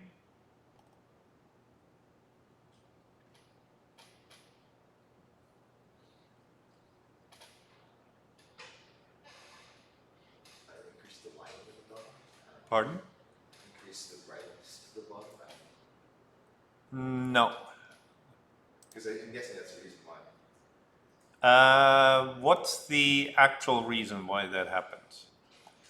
We can't really tell. Just make sure that the animation then will be 10. We can't really tell but it depends on the tracking of the algorithm, right? And the good features to track, it will give us the 100 best points. And our feature tracker, a lot of it depends on difference between the patch and if I move it around, sort of the corner feature, right? The abstract corner feature. And of course, if you have brights there, then there's going to be a much bigger change than in the dark area here. So it will be, it's not possible to get 100 points. If you want the 100 points that have the strongest response to shift, they're all going to be in areas of very high contrast, which you can only get if you have brightness. Right? So if you want to do that correctly, or if you want to have points in this region here, then you have to tell, basically you have to split the algorithm into two components. One, and tell it to give you, if you want 100 points, you want to ask for 50 points at the top and 50 points in the bottom of the image. And then combine them. And of course, OrbSlam, which is basically the same idea, except instead of using good features to track, we use the orb feature points. We could have done the same thing, it wouldn't have made any difference. It does that, it breaks it down and makes sure that the density of the points is sort of uniform across the image, or uniform across the center of the image here. Right? Points at the edge are usually not good points to keep tracking because they are the ones that are likely to disappear.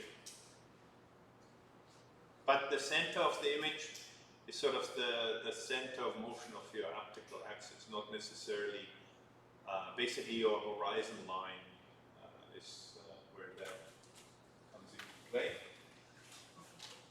So let's try that. So modify the code so that we track now different sets of points for the top and the bottom of the image.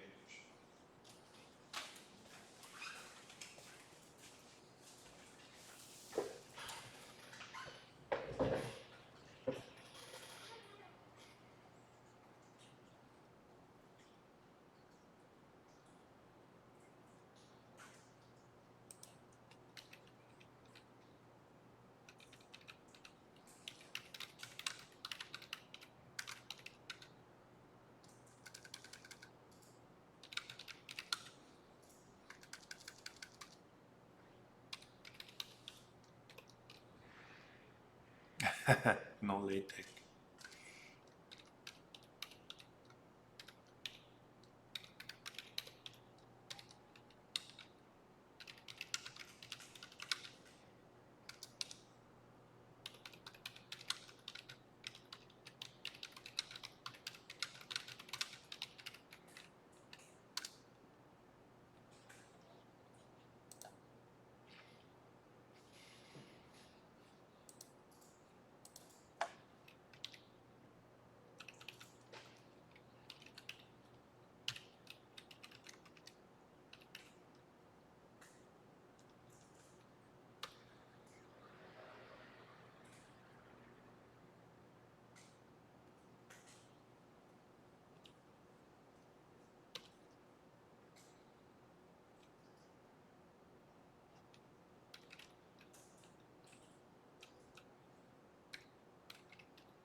check what I get here.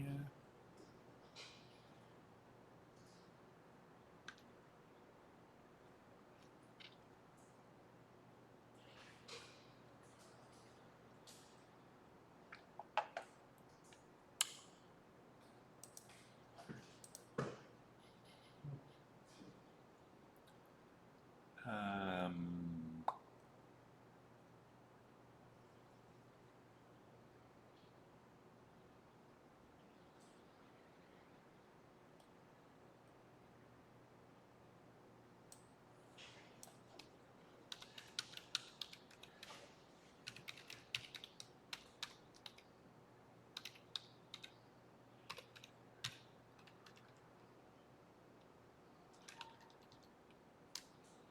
I didn't even calculate that.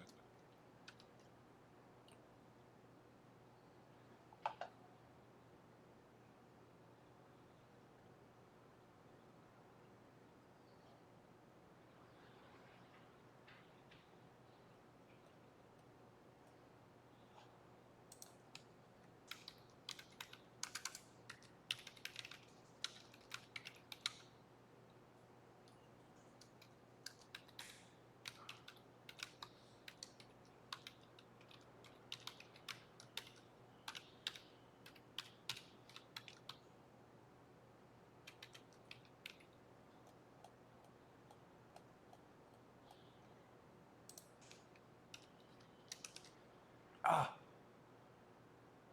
Hmm.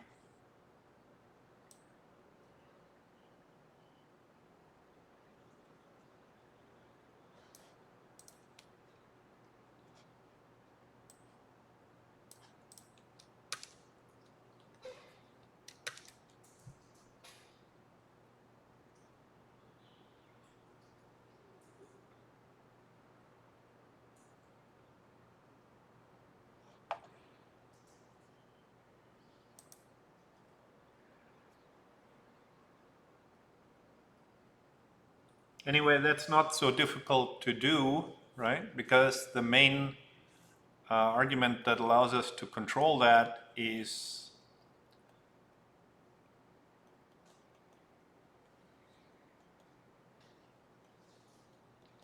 our points here. So basically I just need to break the image down in this case, the top and the bottom part, right? And then I need to track the pixels through the entire frame. So one thing that is missing there is P0B, the y coordinates are going to be all wrong because they're all going to be 320 too small in the original frame if I do that. Because here I take the bottom part and that has y coordinate 320, but then when I pass it in there, it has y coordinate 0. So I need to go through P0B and add 320 to every y coordinate, but I'm not sure exactly where that is stored in the P0B. So that's why I wanted to actually print it out first.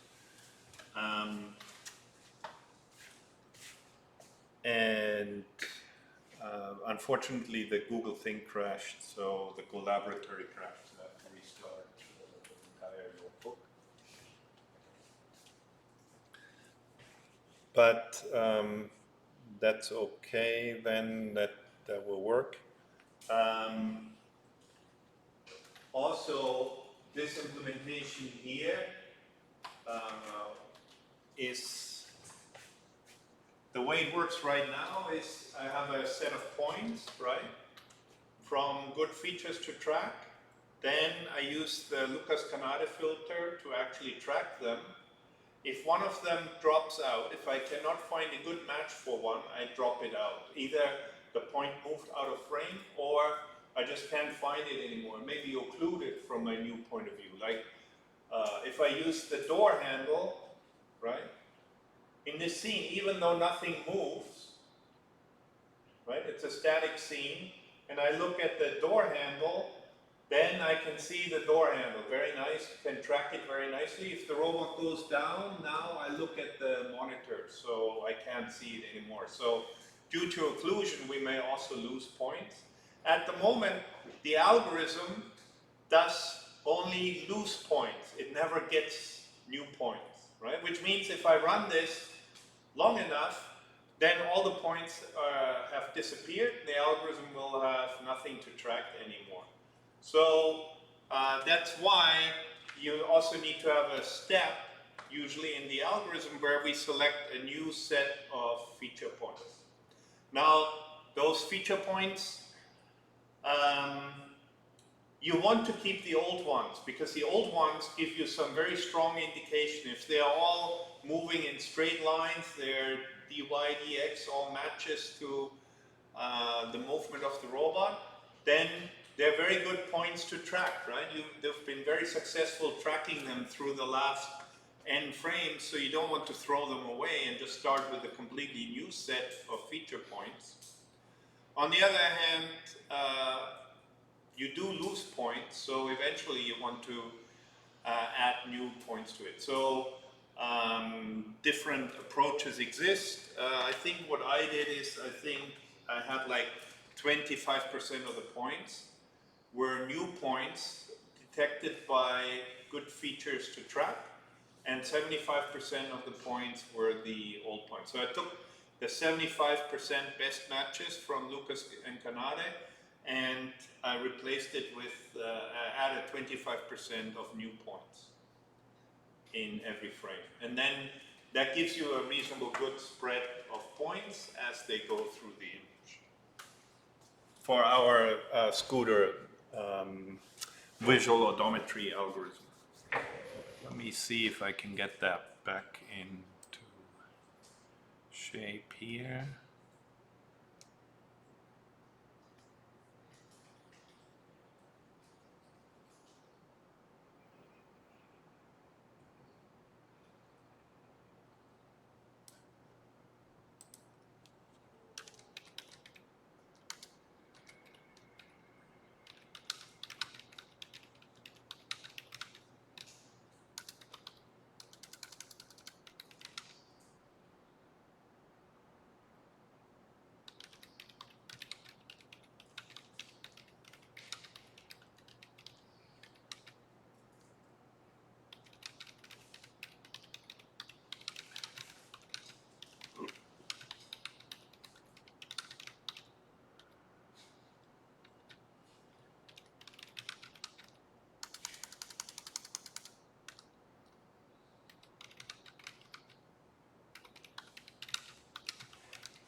That seems to have worked. Optical flow, points are moving, kind of points that we want to track.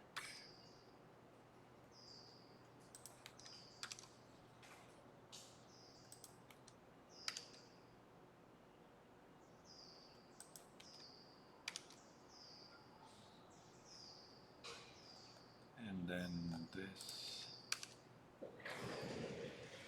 So sometimes this is also quite interesting to look at the feature points that you actually found, right? To make sure, like print, if you actually implement this on a real system, you want to print out a sample of the feature points that your algorithm actually is tracking to make sure that you think those are reasonable points to track.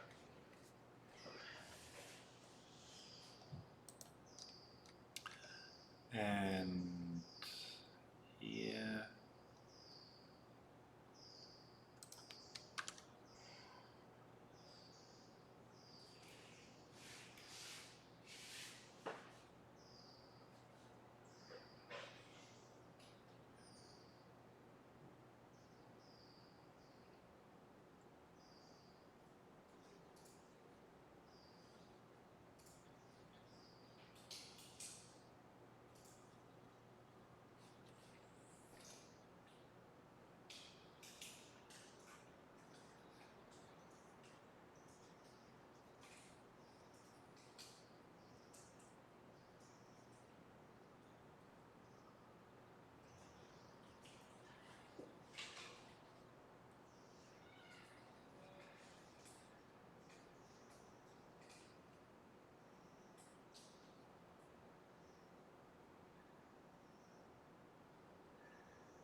Okay, yep, good result.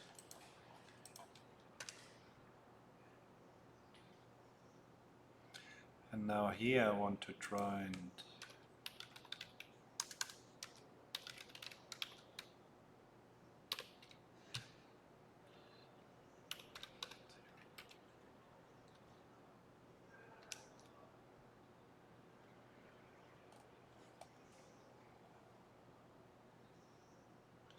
how come it comes even to mask? It should quit.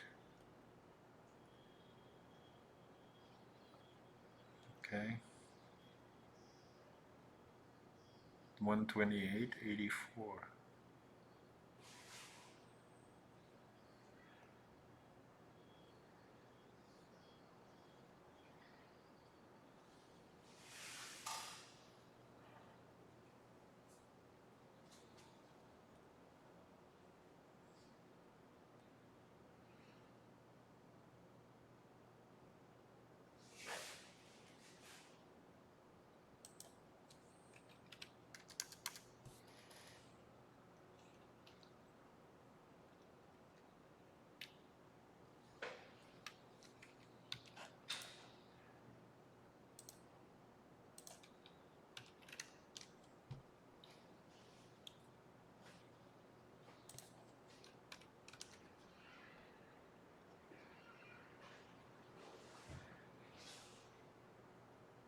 Ah, yes.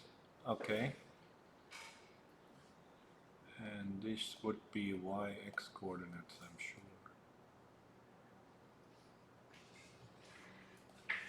Yeah. Okay. So that's actually easier than I thought. The status only comes from Lucas Canade, not from the feature tracker. So here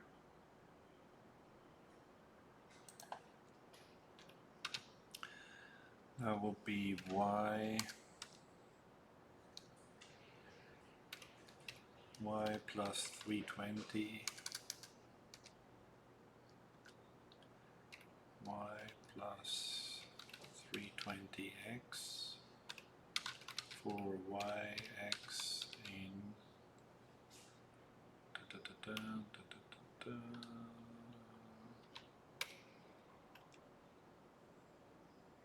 Okay, then it seems to stack them. And then let's see what video we get. Here's the tracking. We resize the frame.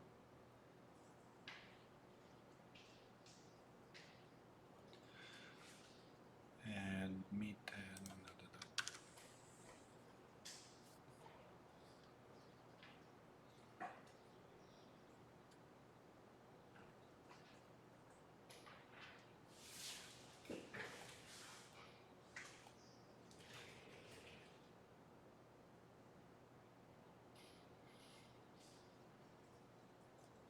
oh, it's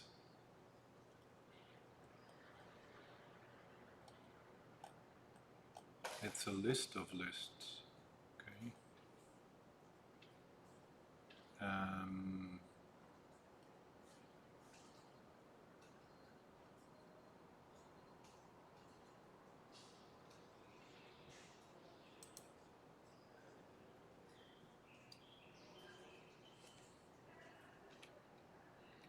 Zero.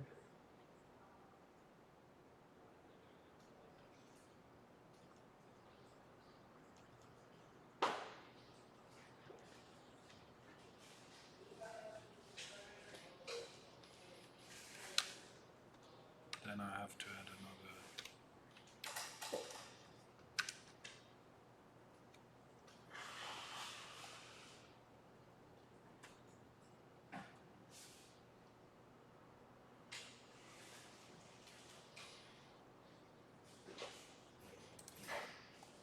P0.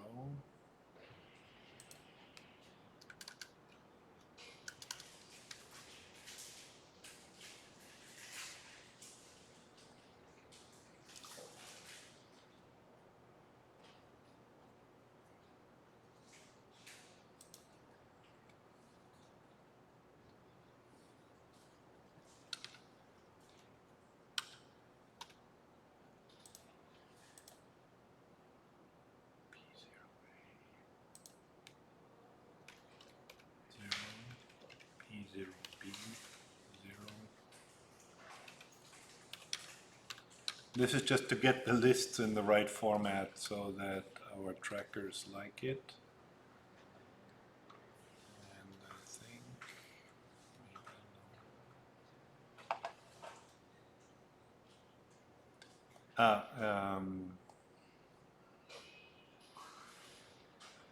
we need to change that to an array.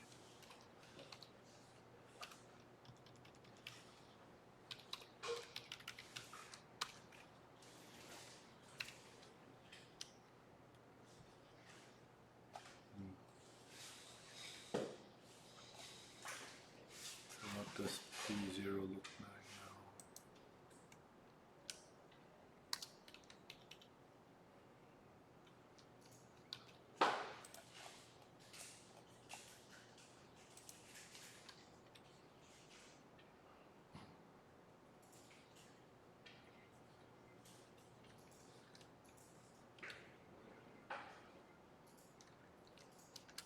P0B, print P0B,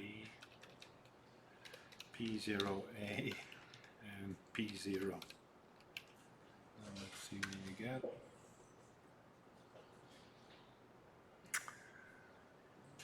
Okay, P0A is this, P0B is wrong.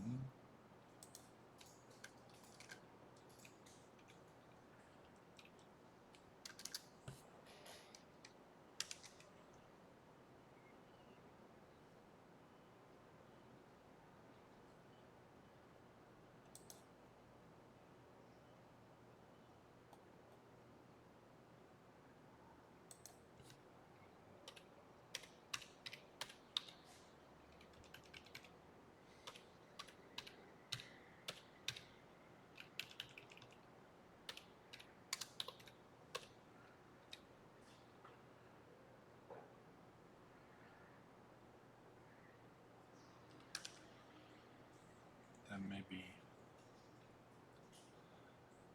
And here we only have two, P0A.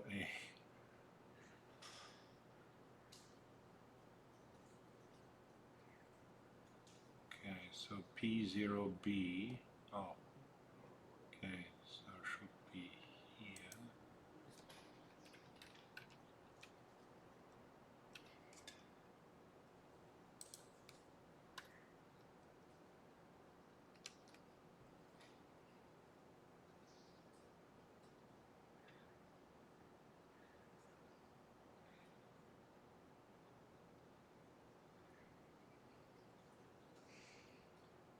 And then P0 is wrong.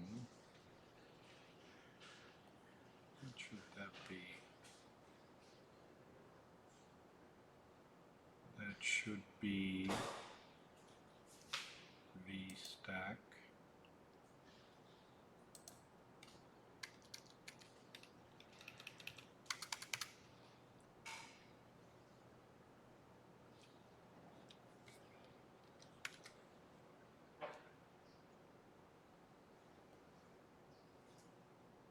Okay, I think that's it.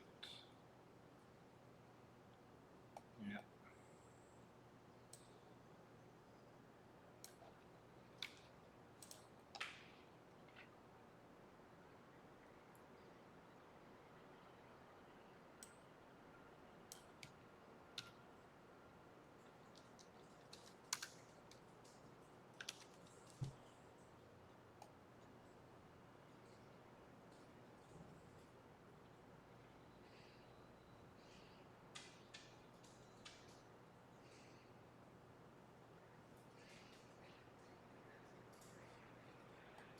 Check vector 2.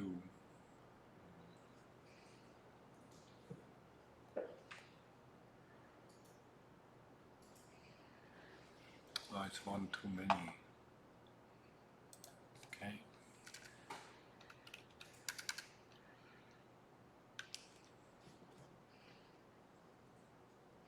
1, 2, 3, and then 2.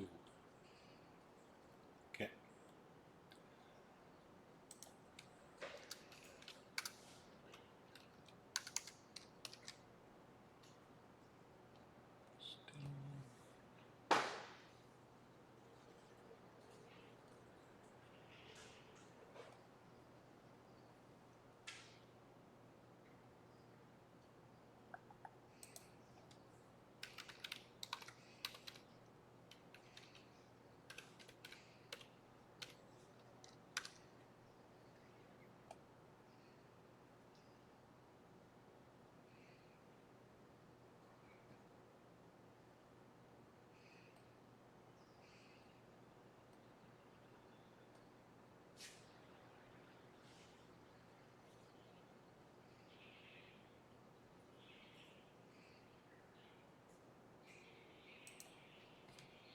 Okay.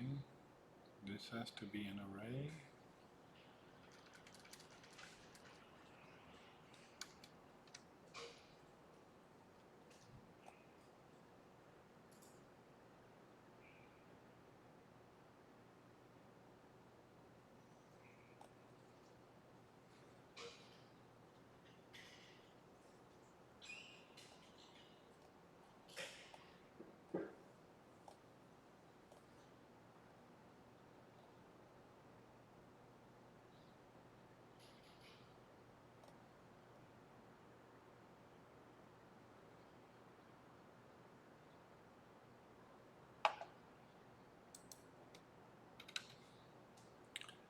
P0, no, P0A dot dtype,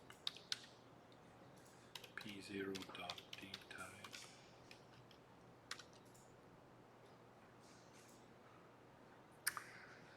dtype. Float 32, float 64.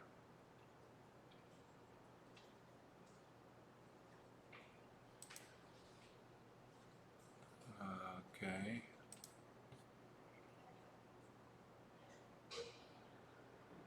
MP dot array of this dtype is equal to MP dot float 32.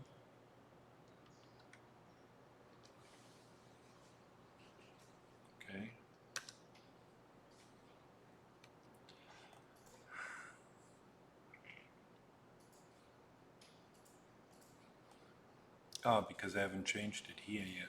But yes, so the problem was the Lucas-Canare algorithm requires float 32 arguments, and we gave it, we got a float 64 for some reason.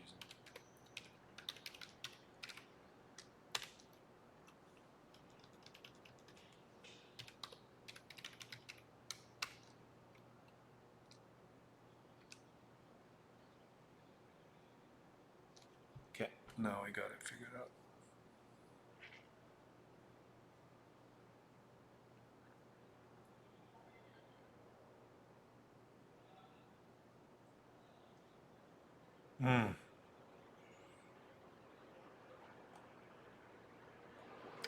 Now my session crashed again. Okay, let's give it one more try.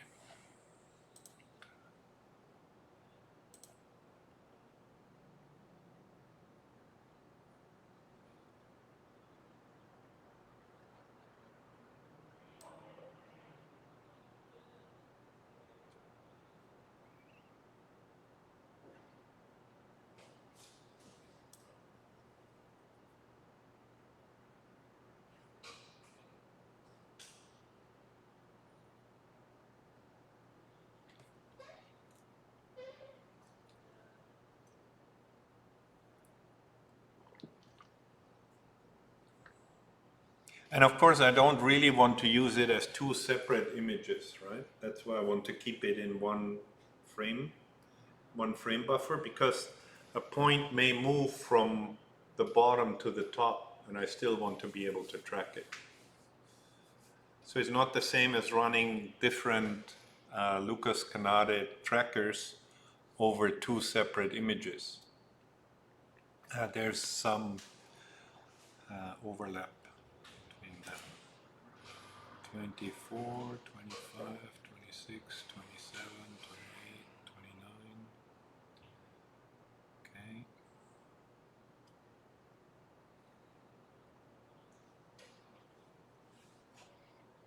See, I don't really use that much resources. It's all in green and everything.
Okay.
Okay, now let's see what happened.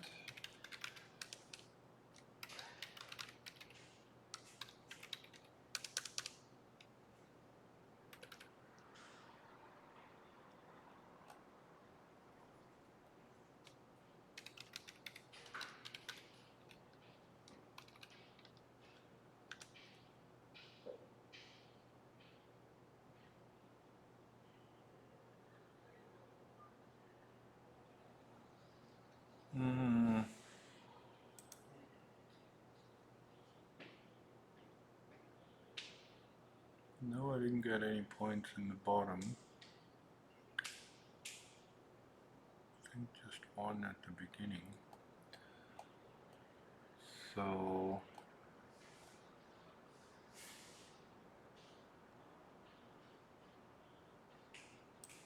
here my quality level is too high.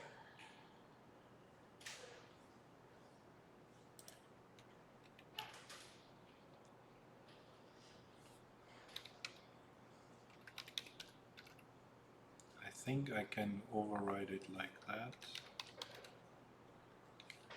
Go to 0.1.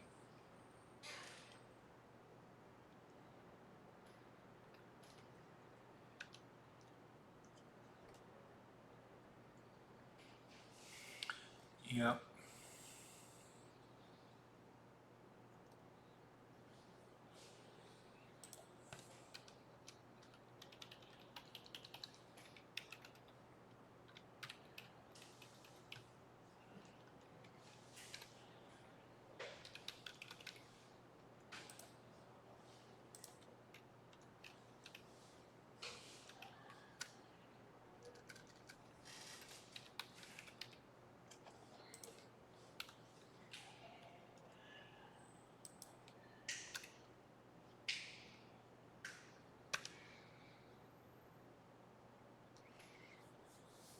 So that number of points is just the maximum number of points it may return. If it can find them with the correct quality level, then it will generate fewer of them. So I think it didn't generate enough.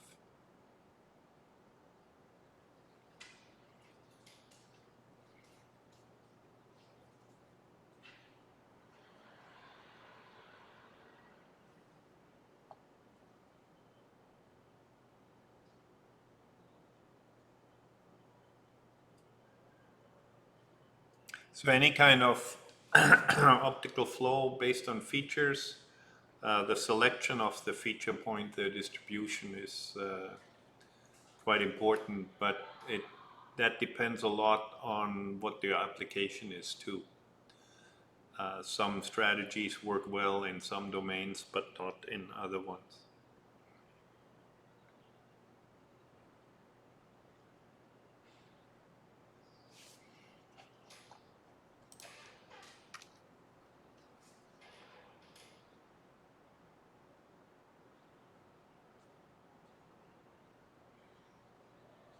I still don't have any here.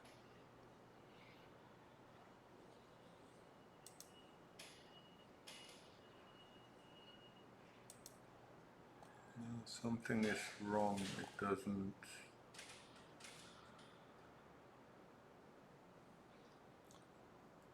Oh, because P0.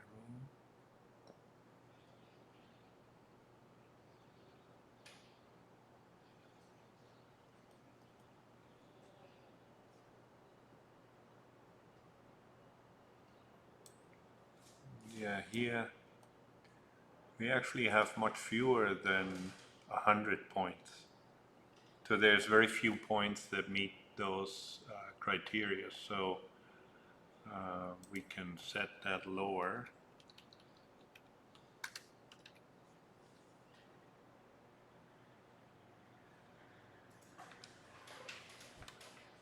Okay, now we have more. A lot more. So by the way, how do we deal with the error? Like whatever I did before is saw the point jump like this, right?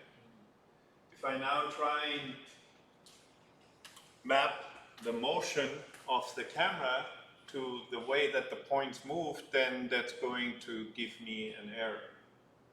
So how do we actually extract the motion of the robot given the tracks of the points?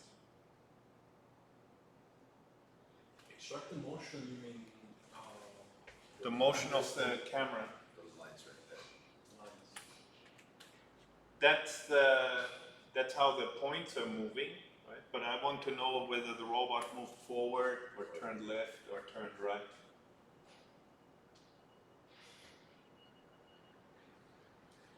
Now, if the robot turns left, right, the points are going to move to the right. Yeah, move to the right. But then, how do I calculate the degree that the robot turned? And we need to read the pixel coordinate Yeah, we have the pixel coordinate. Yeah. of the features and compare the calculated trajectory. No? Yeah, yeah. Find the But the point is, there's no V trajectory, right? Because every point has a different trajectory. Yeah. But they should all be going in the same direction, right? If we turn, yes, they should all be turning by the same number of pixels, right? So that can be one method, no? But so the first thing, of course, is the pixel coordinates. There's some noise to it, right? And what we can do is we can calculate a regression, right? The least squared error of the movement over the sum of the points, right? So then, in order to detect the motion, we kind of have, it's similar to trying to detect the position of the line, and then we're trying to calculate the least squared error line approximation, A right? bit more sophisticated, yes. Hmm? A bit more sophisticated than my idea of, okay, let's get to the direction. Yeah. But the big problem with that is that we can pick any kind of algorithm for doing that, right? But if we lose a point, then we get a point here all of a sudden, right? And then what happens if we use least squared error as our optimization criteria, what will happen to our line? negative slope. Negative slope. If you lose 1 point. No, if this point is added here, right? Oh, then it goes lower. The problem is that this point is an outlier, it's an error, right? But because we use the least squared error approximation, as our error increases, we square the error, so it has a much bigger influence. Which means that even though I may have a lot of points here, the line that we estimate all of a sudden will be this line, right? So a single point that is wrong will have a huge impact on the final output. And since because of occlusion, because of points dropping out, because of things moving in the scene, those are all very real, very common problems that we're dealing with in this scenario. That means we cannot really apply the kind of least squared error approximation that you're used to from fitting lines, fitting polygons, any linear regression algorithm. It won't work very well. It'll work horribly bad. Because a single error point, right, is going to completely throw off. In fact, the only thing you know with this line here is that none of the points support it, right? It's far away from this point, it's also far away from any of the other points. So it's the most useless line we could draw. So any ideas how we can deal with that problem?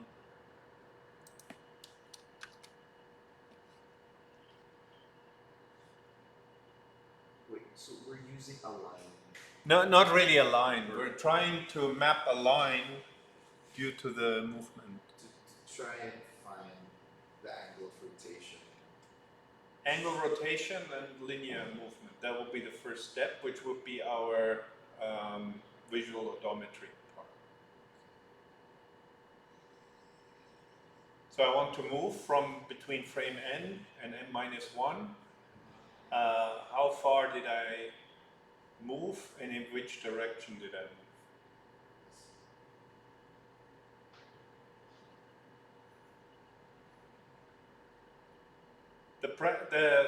I only did the line because you're probably familiar with it from high school, but it's the similar kind of problem, right? Instead of mapping a one-dimensional, two-dimensional feature like a line, I sort of have a three-dimensional feature where I need to map line and rotation.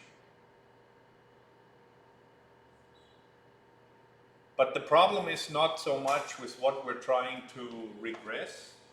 Right? The problem is how do we deal with the outliers?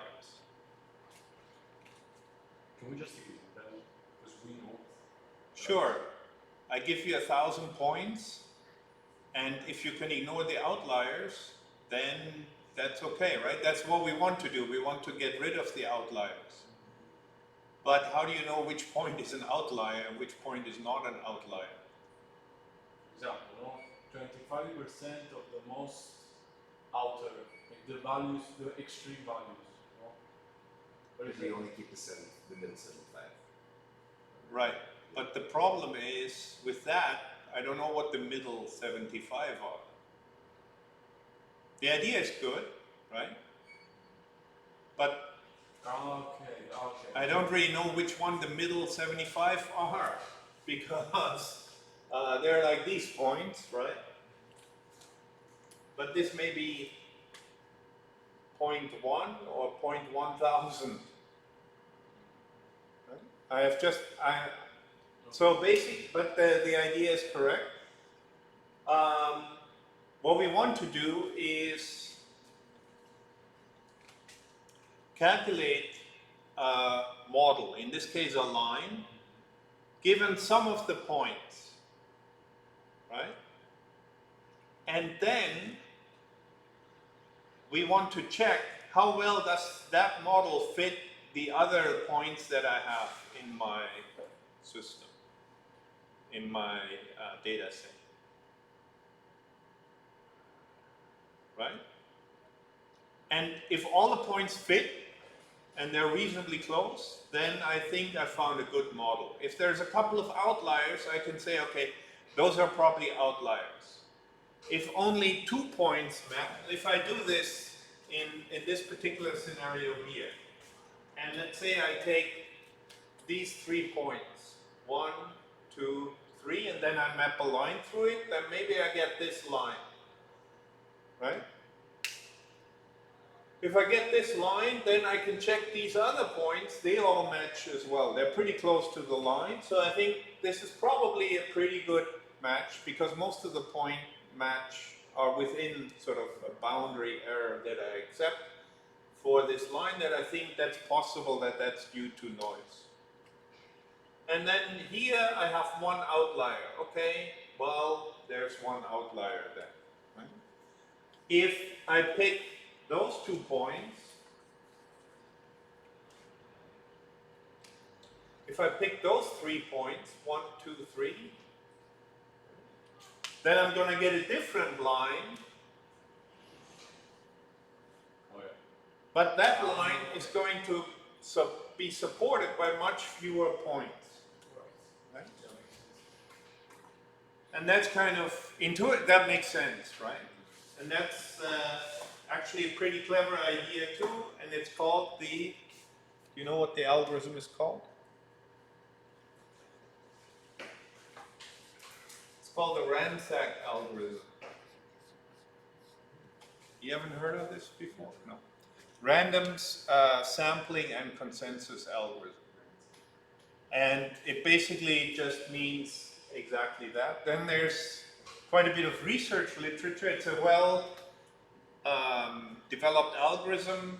it's what you have to run every time your data set actually has some outliers. If you want to apply least squared error approximation, which has many benefits, can be computed very efficiently, is numerically stable, has some very nice properties, but gets completely thrown off with outliers. Then if you do have outliers, you need to apply this kind of ransack algorithm first. And we basically do exactly what I described here, but we'll talk more about it next class. So next class will be about the ransack algorithm in order to be able to come up with a motion estimate. And it's a pretty neat algorithm. The most important thing to keep in mind is that for the approximation for the regression step here, we use the least squared error, right? To measure the quality of our model. For the ransack algorithm, we don't use the least squared error. Because if I do that, I end up with exactly the same problem. But we use the consensus. How many points are actually close to that model that I just calculated?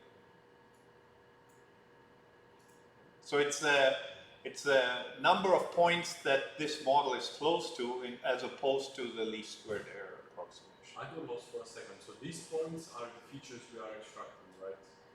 In this case, it would be the features that we extracted. Yes. You can say I tracked, actually it could be one feature, a single point, that we tracked over 100 frames. Right. Then I would get a line, right? Then I want to track what line, how that actually moved. So this is to solve the feature matching? To find No, to find the actual movement of the camera. The poses. the rotation, Okay. how we Oh, move. Mhm. Yeah. And the To result, get a stable estimate of that. okay. and the result of ransack could be any model as long as it finds like the best model that fits the feature. Correct, but best is different defined from linear regression. It is not based on the least squared error. It's based on the number of points that are within what I would call like a noise band around the model. Like if we look at the video here, right? Then okay, definitely 1 pixel shift is not an outlier, right? That happens quite often. And probably 3 or 5 pixel shift is also not an outlier. 50 pixel shift, definitely an outlier. Would things have changed if we applied like noise filter from the beginning instead of But I don't know, it wouldn't change dramatically because what kind of noise filtering could we do? I mean, the points are moving, right? It's not stationary, so I can't calculate the average or exponential average over the position. We could filter and smooth some of the points moving here, but that is not what you want to do if you do have to worry about mismatches. If this point jumps from here to there, I don't want to filter that because then I get some phantom point somewhere in the middle way. Right? So in this case, if there is an outlier, I really want to throw it away. And there's no way to avoid that problem in optical flow. There's many scenarios where you will get a misalignment of your model.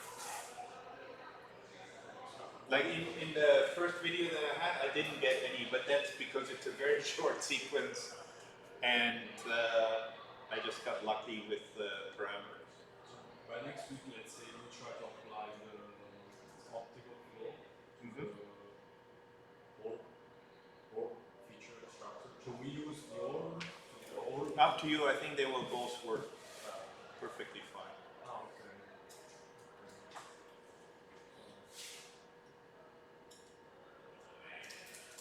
So you mean for the German project? No, just to practice. Yeah, Would you can just implement that and play around with the parameters.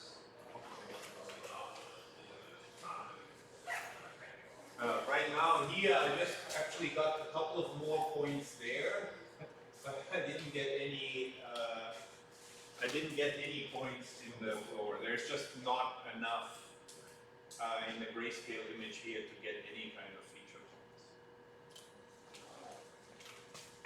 So at some point, if your robot is looking at a white wall, you just have to accept the fact that you won't be able to do visual SLAM.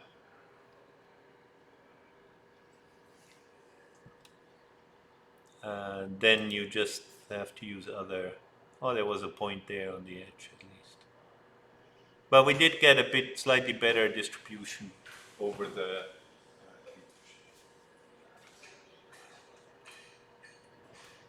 So I like the algorithm a lot. I think, and it's actually quite simple. There's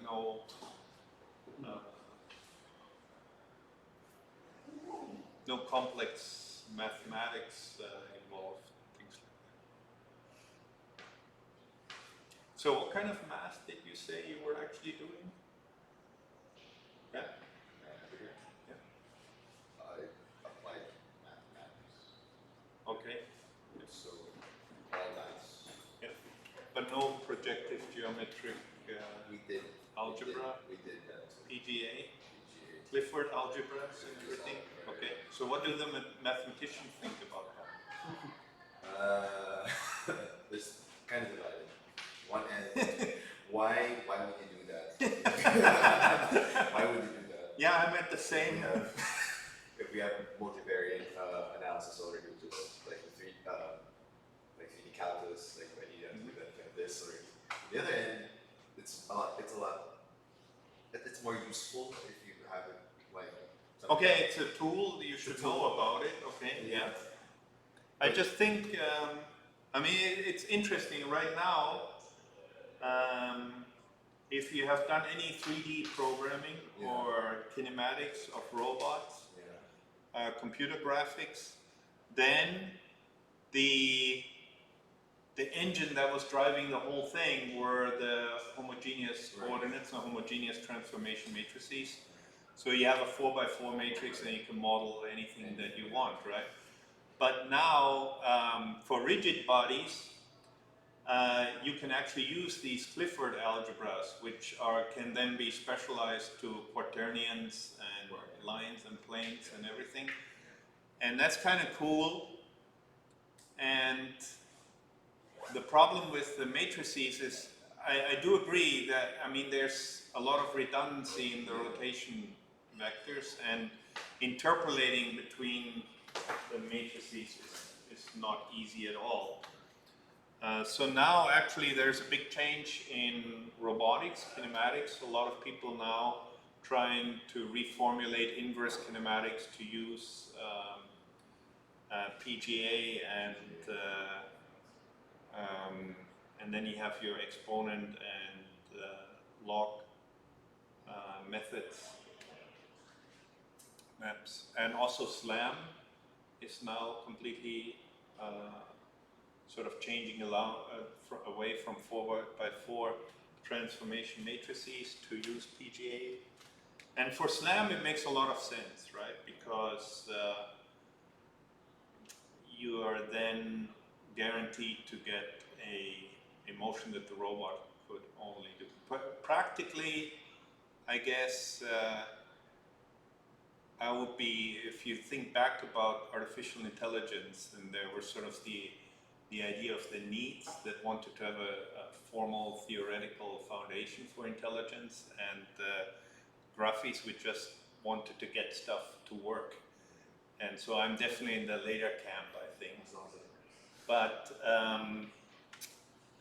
I do think we need to change our inverse kinematics. I think that's actually a pretty good idea, and particularly for SLAM, where on the other hand, I kind of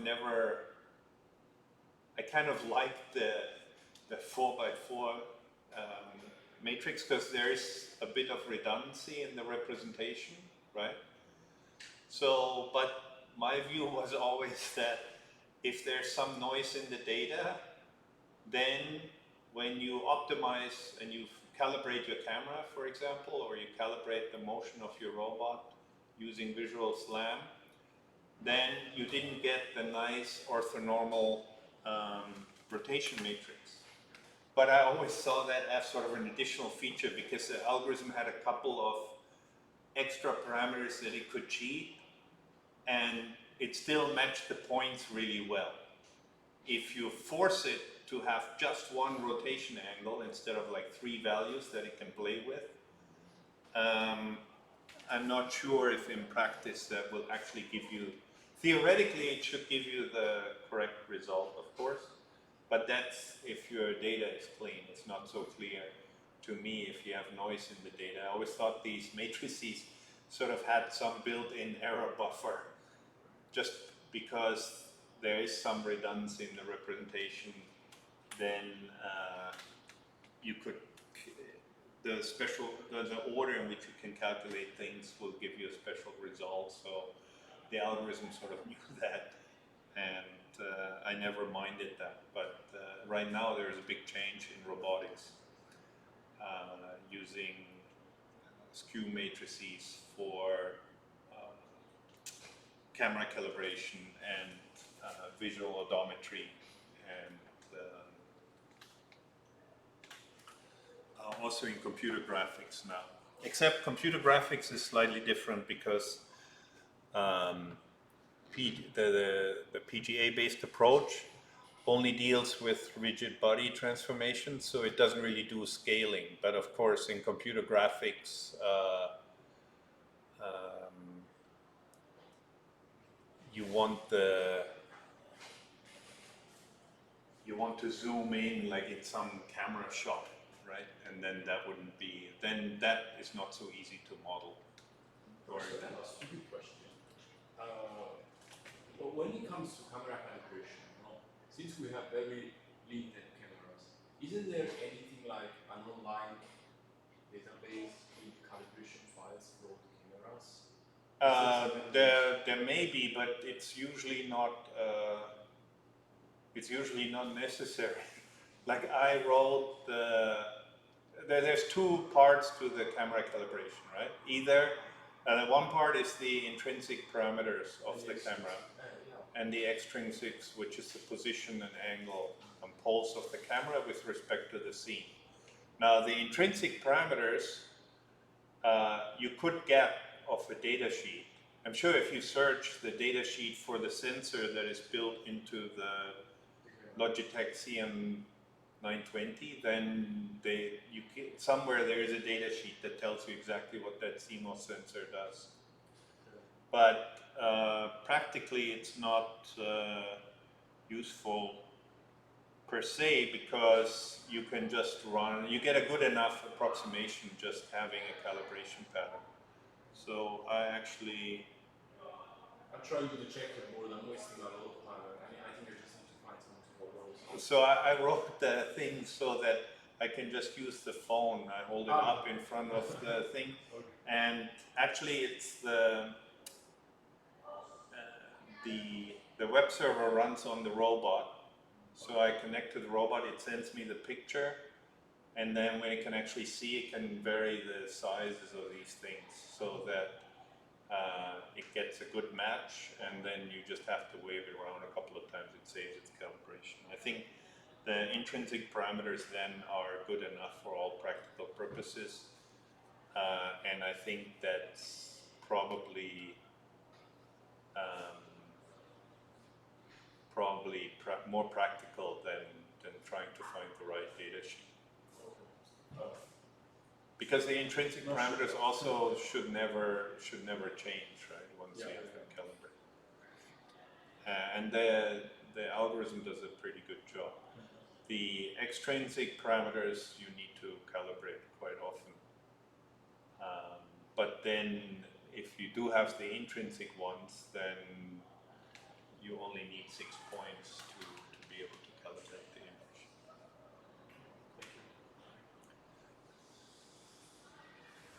So why are you interested in camera calibration? Then I can cover camera calibration in the course, or Because I'm working with Islam a bit with my thesis, so I'm trying to use Orb Islam 3 and just. oh, so then you know all of this already.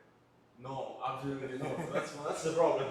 Because I'm trying to study it on my own, but it's tough. I mean, it's complex. It's not really. I'll say it's not really. If you're not from the field, like if you don't have a very strong engineering background, like I come from computer science.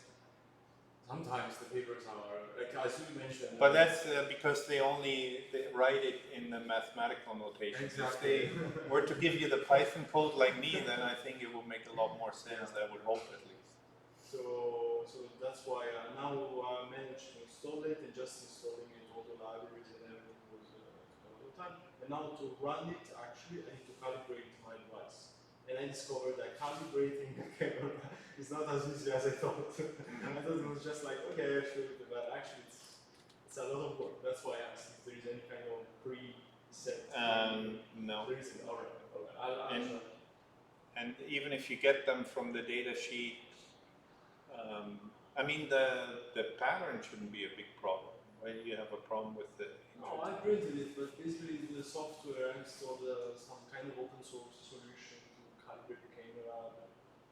The OpenCV has it built in. I'll try with OpenCV then. Okay. OpenCV has the Jung's camera calibration method built in. So Okay. that's what everybody uses. Oh, right. Alright, see that. I didn't know that. Okay, I love it then. Yeah. Alright. And that gives you the cubic polynomial approximation for the lens distortion. Actually, if you may not even need to calibrate it unless it's a wide angle length.